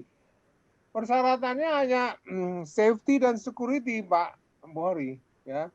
Jadi tidak ada masalah digabung antara LNG dan kontainer ya. Cuman mungkin karena di terminal LNG ini mudah meledak atau inflammable ya, safety-nya harus betul-betul ya, security-nya juga. Jadi mungkin ada buffer zone atau bagaimana ya, yang jelas bisa berdampingan ya. Walaupun misalnya ada buffer zone atau ada pagar di antara keduanya, kalau kapalnya kan tinggal pengaturan traffic management saja ya. Cash cow dari bisnis pelabuhan. Apakah semua bisnis chain-nya dikelola satu entitas? Begini, Pak Bukhari, di dalam pelabuhan tersebut ya, sebenarnya sudah diteliti ya, yang mana yang paling banyak mendapatkan penghasilan ya, atau cash cow-nya ya, itu adalah yang nomor 1 ya, itu terminal peti kemas. Makanya peti kemas kalau digabungkan kita bisa baca petik emas gitu. Jadinya peti kemas, kontainer ya. Kontainer itu Nomor 1 penghasilan dari pelabuhan. Ya. Kemudian nomor 2 apa? Curah. Ya. Terminal curah padat maupun curah cair itu penghasilannya cukup besar. Ya. Kenapa? Curah itu ya tidak membutuhkan peralatan peti kemas yang mahal investasinya. Contohnya ke terminal minyak atau kelapa sawit itu cuma butuh pompa dan pipa saja, begitu ya. Kemudian dermaganya juga tidak perlu apron ya, tidak perlu apron yang besar sehingga dia hanya cukup bisa buat trestle ya, catwalk. Kemudian catwalk di sampingnya ditaruh pipa-pipa. Kemudian kasih fender ya. Jadi investasi dermaganya juga tidak besar, gitu ya. Tetapi dia throughputnya tinggi, gitu ya. Karena dia hanya butuh pompa dan hanya butuh pipa untuk peralatan handlingnya. Kemudian apalagi ya, yang menguntungkan? Pekerjaan pemanduan dan penundaan, jangan salah ya. Ini juga pekerjaan yang menguntungkan ya, menghasilkan banyak uang begitu ya. Pemanduan dan penundaan ya. Karena kalau sekali tunda itu kapal-kapal LNG itu berapa ratus dolar, berapa ribu dolar itu ya. Kemudian ya berturut-turut ya semuanya ada untungnya, multipurpose. Tapi yang paling kecil apa? Ya. Penghasilannya yang paling kecil terminal itu adalah terminal penumpang. Gitu ya. Terminal penumpang itu harus dikombinasi dengan kalau bisa dengan pertokoan, mall begitu ya, di terminalnya. Karena kan yang dihandle itu penumpang, begitu ya, bukan barang. Jadi tidak ada cargo dues, tidak ada tarif. Penumpang kan nggak bayar, ya. Hanya kapalnya saja yang bayar. Ya. Nah, jadi tolong jangan salah ya. Cash cow terbesar adalah terminal peti kemas. Ya. Kemudian keberhasilan BUP. Ya BUP itu harus melakukan pengoperasian pelabuhan. Ya. Namanya Badan Usaha Pelabuhan, harus mengusahakan pelabuhan, mengusahakan terminal. Ya. Jadi dia harus mendapatkan konsesi atau melakukan pelayanan jasa kepelabuhanan.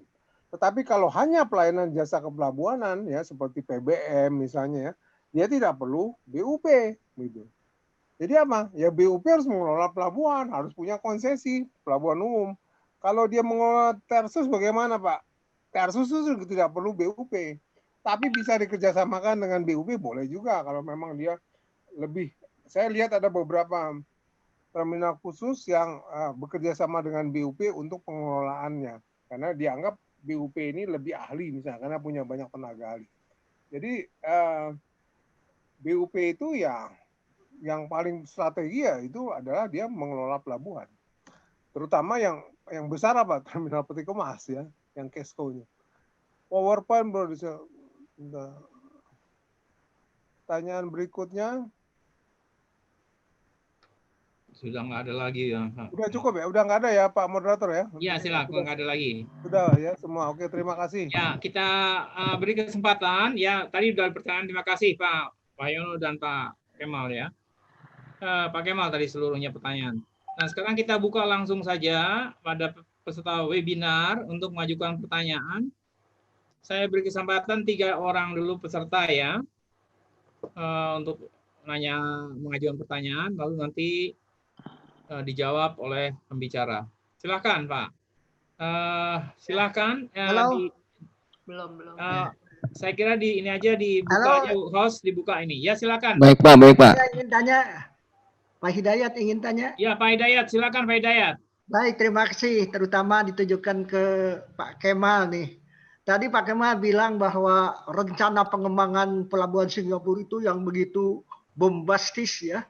Sampai dalam beberapa tahun mendatang akan 2 kali lipat daripada kemampuan ya menampung kontainer. Yang tentunya ya itu perkiraannya atas dasar suatu market muatan yang sekali lagi mungkin kebanyakan datangnya dari Indonesia. Jadi artinya market muatan yang merupakan barang ekspor atau impor dari dan ke Indonesia yang tetap melalui Singapura. Nah, di bawah bayang-bayangan ini tentunya bagaimana sikap daripada pelabuhan-pelabuhan kita, terutama ya Priok, ya Patiman nanti, ya Kijing juga, yang karena mereka menganggap biar bagaimanapun mereka itu tentu tetap akan menjadi hinterlandnya dari Singapura. Oleh karena itu, bagaimana sikap kita untuk, karena tentunya kalau bersaing tidak mungkin, Pak ya, tidak mungkin. Tapi bagaimana kita mengambil bagian ya daripada ekspor impor barang dari dan ke Indonesia yang kebanyakan masih lewat Singapura juga bisa langsung datang dan pergi dari dan ke pelabuhan-pelabuhan Indonesia. Nah, itu apakah ada suatu perkiraan atau perhitungan bagaimana? Jadi artinya tuh seberapa jauh bagian kita bisa melakukan itu ya, dalam kaitannya dengan tentunya rencana Singapura yang memang dia tentunya dengan pengembangan begitu besar itu tentunya dengan perhitungan, Pak, bukan hanya sekedar pembangunan saja. Demikian, Pak. Pertama Pak Hidayat, kita kedua, pertanyaan kedua, silakan. Kalau nggak ada ya Pak Kemal bisa menjawab pertanyaan Pak Hidayat. Silakan Pak Kemal. Jadi memang betul sekali Pak Hidayat. Jadi sebenarnya ya Singapura itu ya, dia yakin sekali bahwasanya throughput-nya itu akan meningkat, double begitu ya. Karena apa? Ya, saya sudah melihat potensi ke arah sana ya. Ini sekarang mereka melakukan kontrak dengan beberapa perusahaan pelayaran di dalam aliansi. Jadi kontrak itu bahwasanya semua kargonya harus dibongkar di Singapura, gitu ya. Nah, jadi ini persaingannya ini ketat sekali. Sebenarnya persaingan pertama itu antara Singapura dengan Port Klang dan Tanjung Pelepas, Pak Hidayat. Jadi ini ada 3 aliansi, Pak. Aliansi pelayaran itu 2M, kemudian The Alliance, gitu ya. Dengan kargo yang cukup besar, kontainer yang cukup besar. Kemarin kan waktu Tanjung Pelepas atau Port Klang dibuka pertama, kalau nggak salah tahun 2007 gitu, itu volume Singapura langsung drop. Jadi mereka betul-betul sekarang betul-betul concern, karena jangan salah ya, Tanjung Pelepas juga bangun, Port Klang juga bangun begitu ya. Jadi mereka memperebutkan kargo sebenarnya sekarang. Ya, jadi di Selat Malaka itu sangat ketat ya persaingan untuk merebut kargo. Saya yakin kalau Batam dibangun pun ini sangat ketat sekali ya. Mungkin Batam hanya akan kebagian intra Asia saja ya, yang tidak lebih dari 3 juta misalnya. Tetapi yang lain itu pasti akan masuk ke Singapura kalau memang Singapura itu menjadi yang paling efisien dan paling produktif begitu ya. Dan mereka sudah memperhitungkan ya, tidak hanya hinterland Indonesia ya, tetapi hinterland di belakangnya mereka ya, dan berikut yang di foreland itu Batam dan sekitarnya itu pasti akan masuk ke sana gitu ya. Jadi saya melihat ya, beralasan kalau Singapura merencanakan double ukurnya. Karena apa? Karena itu mereka melakukan inovasi yang luar biasa ya. Inovasi yang luar biasa sehingga pelayanan di Singapura itu akan cepat luar biasa. Bapak ke depannya bagaimana perkembangannya? Jadi begitu Pak Hidayat. Kita diskusi aja nih Pak. Ini bukan sebenarnya bukan memang begitu ya. Jadi silakan Pak Hidayat menyatakan bagaimana mengenai hal ini. Tetapi saya yakin ya. Dan jangan lupa ya, Singapura itu ya sekarang sudah hampir mengembalikan posisinya lagi begitu ya. Jadi yang dulu diambil oleh Tanjung Pelepas dan Port Klang sudah mulai sedikit-sedikit diambil fungsi dia. Karena apa? Saya masih ingat dulu waktu Kabil mau dibangun ya, itu oleh CMA CGM itu udah lama sekali tahun 2001 kalau nggak salah. Itu Singapura langsung menurunkan tarifnya di sana dan menarik CMA CGM masuk ke dalam kontraknya mereka gitu.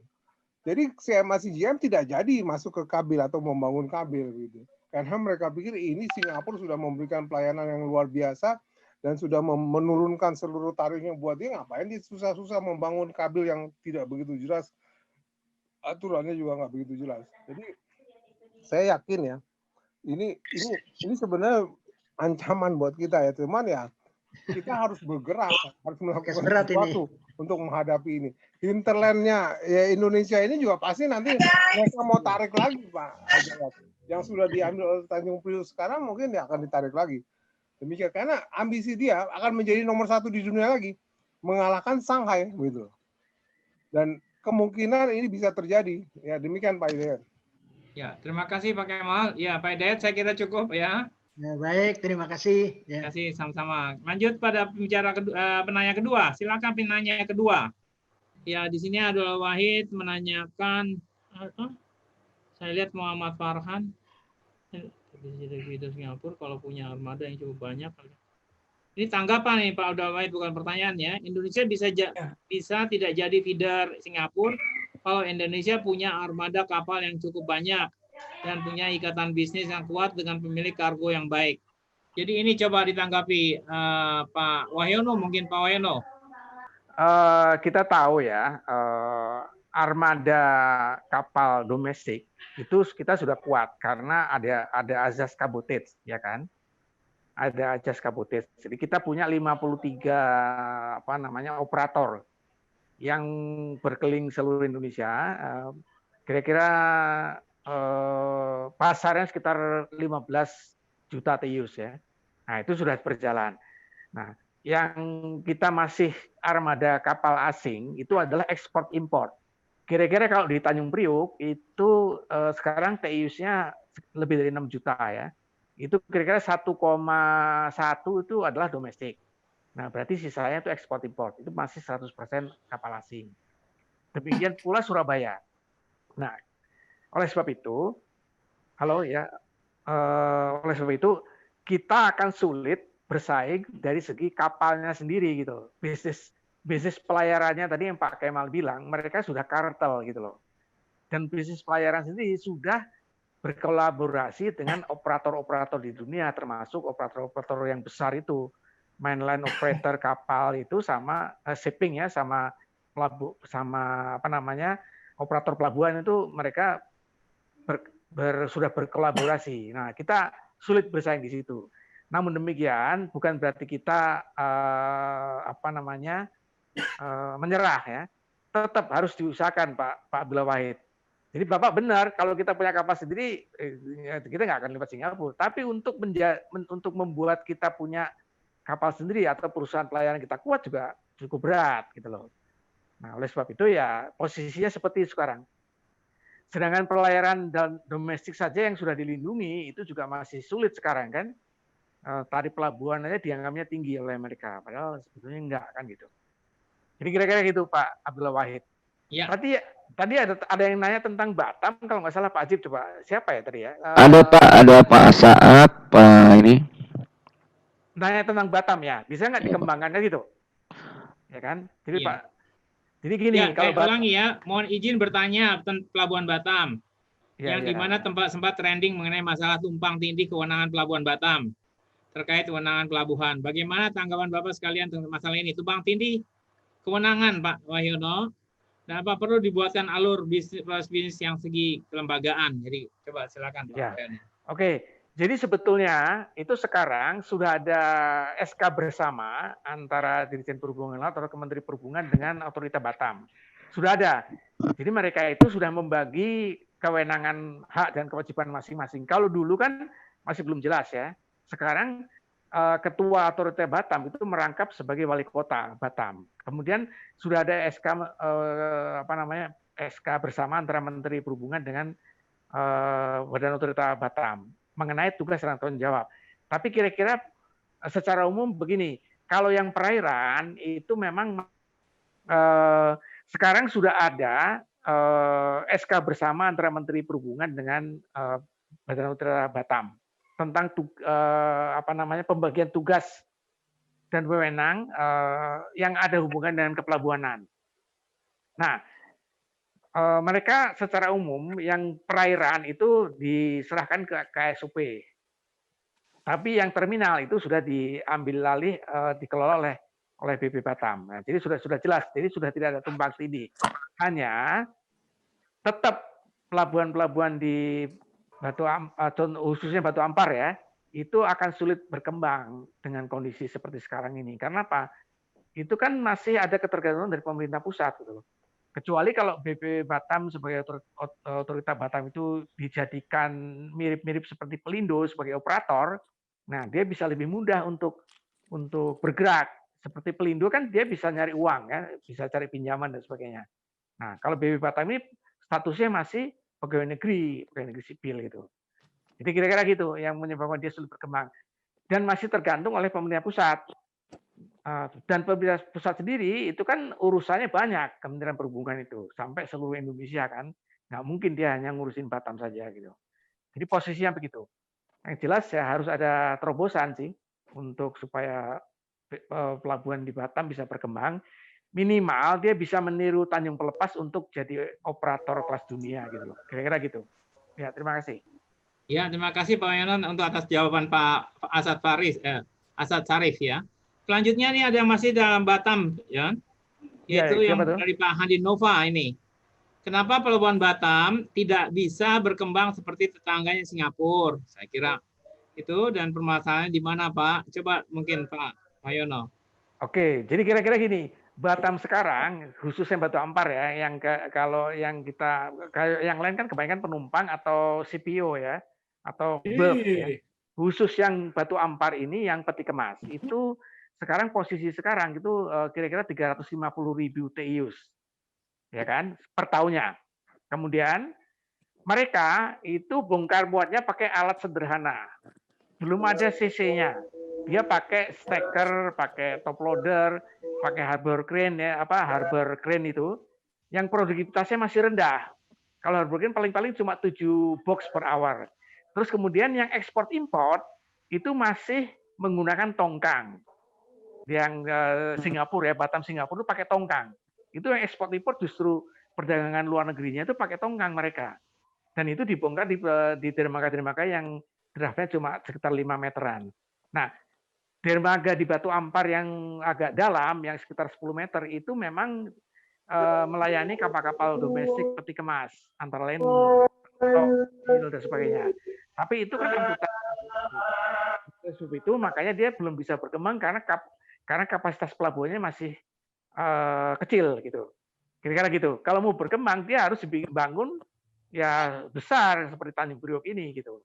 Tapi itu pun juga kalaupun dia membangun besar, ada nggak pasarnya? Kan masih jadi pertanyaan gitu. Saya kira gitu jawabannya. Terima kasih. Ya, saya kira itu jawabannya. Nah, ke Pak Farhan, saya kira sudah di-cover nih pertanyaannya berkait Singapura ya. Yang tadi Pak Wahyono dan Pak Kemal sudah menyinggung. Nah, pertanyaan selanjutnya itu dari Pak Julian Erik ini ya, yang berkaitan dengan ini bertanya mengenai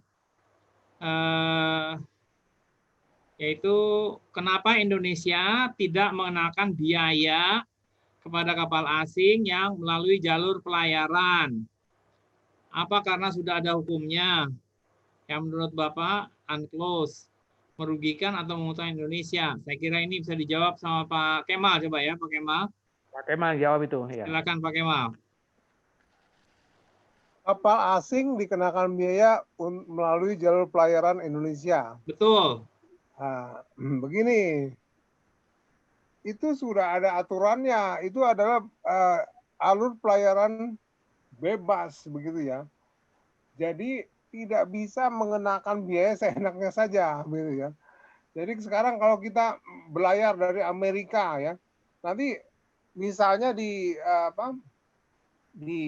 kita belayar di dekat Jepang ya, masuk perairan Jepang atau Korea, kemudian Jepang men-charge gitu. Tidak ada begitu. Itu kan biaya tinggi begitu lah. IMO sudah mengatur Selat Malaka pun tidak bisa untuk dikenakan biaya begitu loh, untuk lewat itu. Tuh, jadi gimana? Selat Sunda juga Alki tidak bisa dikenakan biaya begitu. Karena itu sudah ada aturannya. Saya lupa, saya bukan ahli hukum, teman.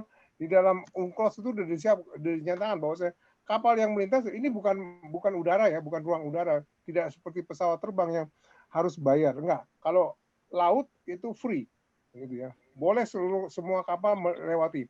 Kecuali kalau ada jasa yang kita berikan. Misalnya apa, Pak? Di Malaka itu ada jasa pemanduan. Ya. itu boleh, ya. Tetapi dia bukan wajib pandu, ya. Dia boleh diminta oleh nakoda, tapi juga boleh nakodanya tidak meminta pandu. Nah, itu dia harus bayar. Kurang lebih seperti itu ya. Jadi harus ada jasa atau servis yang kita berikan. Misalnya, oke, ini mau tank cleaning dulu nih, gitu. Kebetulan lewat Selat Malaka. Kemudian kapal tanker gitu, tank cleaning, itu harus bayar karena ada jasa yang diberikan kepadanya gitu. Jadi kurang lebih seperti itu ya. Jadi tidak bisa yang lewat itu dikenakan charge karena sudah ada yang mengatur. IMO, International Maritime Organization, mengatur tentang maritim di seluruh dunia dan kita adalah anggotanya. Ya, gitu jawabannya ya Pak Julian Erik ya. Kita lanjut kepada pertanyaan, ada Muhammad Dimas ini. Muhammad Dimas, kembali lagi nih Pak Kemal ini, bukan karena yang berkaitan dengan kebijakan nih, yaitu tol laut dan pelabuhan saling berkaitan. Ini Presiden Pak Joko Widodo menginginkan pelabuhan Patimban dan Tanjung Priok serta pelabuhan lain itu saling terintegrasi. Menurut tanggapan Pak narasumber, apakah cara pengintegrasian itu harus menggunakan tol laut atau bisa dengan cara lain? Silakan Pak Kemal atau dan Pak Wayono ini, silakan Pak. Ya, nanti Pak Wayono menambahkan. Jadi sebenarnya tol laut itu sebenarnya bukan cara untuk mengintegrasi begitu ya. Bukan ya. Jadi tol laut itu adalah dalam rangka untuk mengurangi kesenjangan harga ya. Karena dari barat dan timur itu harga barang-barang itu beda. Timur lebih mahal. Penyebabnya apa? Salah satunya ya, kalau kapal masuk ke timur, ya, kemudian dari timur ke barat tidak ada kargo baliknya, gitu ya. Mungkin Pak Wayono nanti akan menjelaskan lagi. Jadi Pak Presiden menginginkan pelabuhan Patimban dan Tanjung Priok serta dua pelabuhan yang lainnya saling terintegrasi. Maksudnya saling terintegrasi itu networking-nya, dalam arti mereka terintegrasi di dalam kargo. Memang itu syarat satu pelabuhan, dia harus mempunyai networking dengan pelabuhan-pelabuhan lain di sekitarnya atau foreland ya. Jadi kalau menurut saya harus ada connectivity-nya, itu memang harus. Dalam arti begini, misalnya kargo dari Jakarta mau dibawa ke Pontianak ya, kemudian dari Pontianak mau dibawa lagi ke Sulawesi, dia harus terintegrasi. Jadi kapal-kapal yang mengangkutnya itu harus tersedia. Jadi memang itu memang harus dilakukan oleh pelabuhan sehingga pelabuhan itu terkonek dengan seluruh pelabuhan di sekitarnya atau pelabuhan-pelabuhan yang lain. Nah, di sini jaringan pelayaran juga menentukan begitu ya dalam hal ini gitu. Jadi ya bukan tol laut yang mengintegrasikannya. Kalau untuk integrasi pelabuhan di seluruh Indonesia memang harus begitu ya. Dalam arti network pelayarannya, kargonya begitu ya. Kurang lebih begitu. Silakan. Mungkin Pak Wayono ingin menambahkan. Pak Wayono nambahkan, silakan Pak Wayono. Oke, jadi gini, saya nambahkan begini. Sebetulnya konsep tol laut itu yang yang suka ada di koran-koran itu adalah sebenarnya yang dilaksanakan oleh Kementerian Perhubungan. Jadi yang Pak Kemal tadi bilang untuk supaya harganya tuh kesenjangan itu berkurang antara barat dan timur.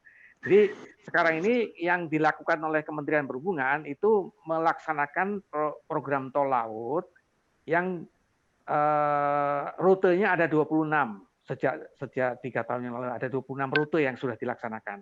Dan sebagian besar kapal-kapal itulah kapal-kapal domestik antara 100 sampai 200 TEU cuma besarannya itu, besaran kapalnya ya kan. Yang dipunyai oleh Pelni juga punya. Kemudian operatornya itu diberikan kepada swasta-swasta tadi. Nah, itu yang dilaksanakan, dan itu jumlah kargo yang diangkut itu hanya 5% dari seluruh pasar yang ada di seluruh Indonesia gitu. Nah, itu yang tol lautnya Kementerian Perhubungan. Kenapa? Itu karena dia kan kapal-kapalnya kecil dan menuju ke pelabuhan-pelabuhan kecil di Indonesia Timur. Nah, sementara angkutan komersial domestik yang dilakukan oleh perusahaan-perusahaan pelayaran domestik yang agak besar seperti Spill, Meratus, Tempuran Mas dan Tanto itu kapal-kapalnya antara 800 sampai 2.700 TEU. Dan itu bergerak dari hub portnya, nasional hub portnya antara Priok dan Tanjung Perak dan Tanjung Priok gitu. Nah, tapi kadang-kadang orang menganggap bahwa mereka itu juga melakukan tol laut. Nah, gitu loh. Karena apa? Mereka juga mengoperasikan yang namanya pendulum Nusantara. Seperti contohnya Tempuran Mas itu melakukan operasi pendulum Nusantara dari Belawan, Jakarta, Surabaya, Makassar, Bitung pulang pergi selama sampai 35 harian lah. Dan itu berjadwal. Nah, kenapa berjadwal? Karena supaya mendapatkan kepastian bagi dunia usaha. Jadi saya ulangi lagi ya, yang disebut tol lautnya Kementerian Perhubungan itu hanya kapal-kapal yang dioperasikan untuk mengurangi kesenjangan Indonesia Barat dan Timur. Dan itu sebenarnya dulu awal mulanya adalah kapal-kapal perintis antara 100 sampai 200 TEUs mereka kapal-kapalnya itu. Gitu. Sementara kapal-kapal komersial yang kontainer domestik itu ya ukurannya sekitar 800 sampai 2.700 TEUs. Dan itu bergerak di seluruh pelabuhan komersial di Indonesia ya, dari barat sampai timur. Tapi yang tol lautnya sendiri yang oleh Kementerian Perhubungan itu kebanyakan base-nya itu ada di Surabaya ke arah timur. Kalau Jakarta itu hanya sedikit ya. Jakarta ke Natuna sama Jakarta ke pantai barat Sumatera itu ada beberapa rute, mungkin 2 atau 3 rute. Sebagian besar rutenya itu dari Tanjung Perak ke arah timur. Sorry itu. Jadi saya hanya ingin meluruskan yang disebut tol laut itu. Hanya kadang-kadang mereka menggabungkan antara pendulum Nusantara, kemudian angkutan komersial domestik, sama angkutan perintis dan tol laut sendiri. Saya kira itu Pak jawabannya. Ya, terima kasih ya Pak Wahyono dan Pak Kemal yang sudah menjawab pertanyaan tadi dari Pak Muhammad Dimas ya. Sekarang ini ada langsung yang mau bertanya langsung ini, silahkan ya Fatwa Nikmatullah ini. Silakan Fatwa. Mau nanya langsung, bagaimana? Silakan. Ya, terima kasih Pak. Assalamualaikum warahmatullahi wabarakatuh. Waalaikumsalam. Ya, terima kasih kesempatannya. Kebetulan saya berlokasi di Batam nih Pak. Ada yang mau saya tanyakan sedikit. Kebetulan waktu itu saya sempat berbincang-bincang dengan otorita Batam ya, BP Batam ya, yang di sini di pelabuhan. Mereka sempat bertanya ke saya, mungkin bisa di-share juga pengalaman dari bapak-bapak narasumber, apakah ada seperti hal yang seperti ini. Jadi kan di perairan sekitar Batam ini banyak kapal-kapal asing yang berlabuh Pak ya, berjangkar ya Pak di perairan ya gitu ya Pak ya. Terus mereka itu melakukan juga semacam transaksi ya perdagangan gitu ya di atas kapal gitu ya. Apakah ada di tempat lain atau ada pengalaman Bapak itu bisa kita kenakan tarif atau biaya Pak ya, transaksi antar kapal itu di perairan sekitar Batam itu. Kurang lebih mungkin begitu Pak. Apakah bisa ditangkap Pak maksud saya Pak? Ya, terima kasih. Nah, jadi memang ini benar, banyak sekali sekarang ini kecenderungan ya seperti disebutkan Pak Fatwa ini, yaitu apa yang disebut operation ya, ship to ship operation. Ya, betul Pak. Ship to ship operation itu yaitu terjadinya satu kegiatan antar kapal di perairan. Memang sepanjang yang di perairan sudah ditentukan, yang boleh melakukan ship to ship operation itu boleh dilakukan. Tapi di luar daerah ship to ship operation itu dilarang melakukan transaksi seperti itu. Dan itu memang kalau terjadi transaksi di daerah yang sudah ditentukan, itu memang ada perhitungan tarifnya. Ya, saya kira bisa ditambahkan dengan Pak narasumber ini pembicara, Pak Kemal dan Pak Wahyono. Silakan Pak. Gini, mungkin saya bisa, saya baru dapat informasi, saya baru pulang dari Batam juga. Saya bertemu dengan pengusaha yang punya STS di sana. Dia punya konsesi STS di sana, namanya Pak Dwi Harinto ya, mungkin Najib kenal juga itu. Jadi memang itu banyak sekali kapal-kapal Singapura ya, berbendera asing yang membutuhkan, ya kan, membutuhkan ruang untuk berlabuh, gitu loh. Nah, kalau dia membutuhkan ruang untuk berlabuh, berarti dia kan harus dilayani kan. Nah, antara lain tadi mooring, unmooring, kemudian perlu apa namanya istilahnya bunkering dan sebagainya. Nah, itu banyak pengusaha-pengusaha yang punya izin untuk melakukan itu gitu loh. Salah satunya namanya Pak Dewi Harinto itu yang saya kenal kemarin itu. Nah, dia cerita banyak sebenarnya potensi bisnis yang bisa dikerjakan di perairan Batam itu. Kan di sana ada STS, ada lagi layup ya, layup dan sebagainya, macam-macam lah itu. Dan itu sebetulnya legal, itu bisa asal ada izinnya gitu. Nah, itu biasanya yang memberikan izin KSOP itu. Nah, dan perusahaan-perusahaan yang berbisnis di situ itu memang dia punya izin itu. Jadi boleh Pak. Yang tidak boleh adalah dia melakukan kegiatan yang ilegal. Asal ada izinnya nggak ada masalah gitu. Tapi yang jelas potensi pasarnya cukup besar karena memang ada kebutuhan kapal-kapal besar yang berbendera asing itu yang membutuhkan untuk beristirahat atau berlabuh di perairan sekitar Batam itu. Karena kalau perairan Singapura itu udah habis ini arealnya. Nah, ternyata Indonesia masih luas tuh, termasuk di sekitar Batam itu. Saya gitu Pak Ajib jawabannya. Mungkin Ya, Pak Kemal mau nambah tuh. Pak Wayono tambahannya. Ya, Pak Fatwa kira-kira sudah cukup ya? Ya, begini Pak. Kalau misalnya dari segi pemerintah atau di sini kan namanya BP ya Pak ya, BP Batam. Itu mereka bisa menarik tarif juga Pak ya untuk ke kapal-kapal yang berlabuh itu Pak. Ya, dari pemerintah atau swasta gitu Pak. Ya, Pak Wahyono, itu kan STS itu harus ada konsesi yang ditetapkan oleh Ditjen Perhubungan Laut dalam Kementerian Perhubungan ya, daerahnya.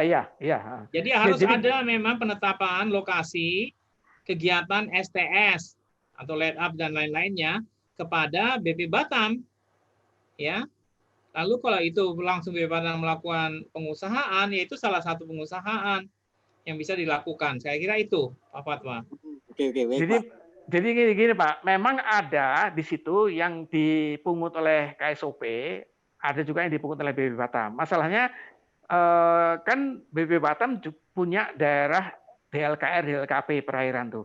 Tapi ada daerah yang tidak masuk ke BP Batam yang agak di luar itu. Nah, itu KSOP yang menagih tarifnya. Tapi itu tetap harus ada ininya, harus ada izinnya itu. Saya kira itu Kalau BP Batam mau ya, dan bekerja sama dengan swasta, ada perusahaan swasta yang melakukan itu gitu. Tapi dia punya konsesi memang dari Kementerian Perhubungan itu. Oke, baik Pak. Ya. Saya cukup Pak Fatwa. Ya, terima kasih. Ya, terima kasih. Saya kira dengan Pak Fatwa ini adalah pertanyaan yang terakhir ya Pak Wayono. Kita waktunya sudah lewat 12 menit dari rencana. Ya. Sehingga saya kira kita sudah akhir dari webinar ini.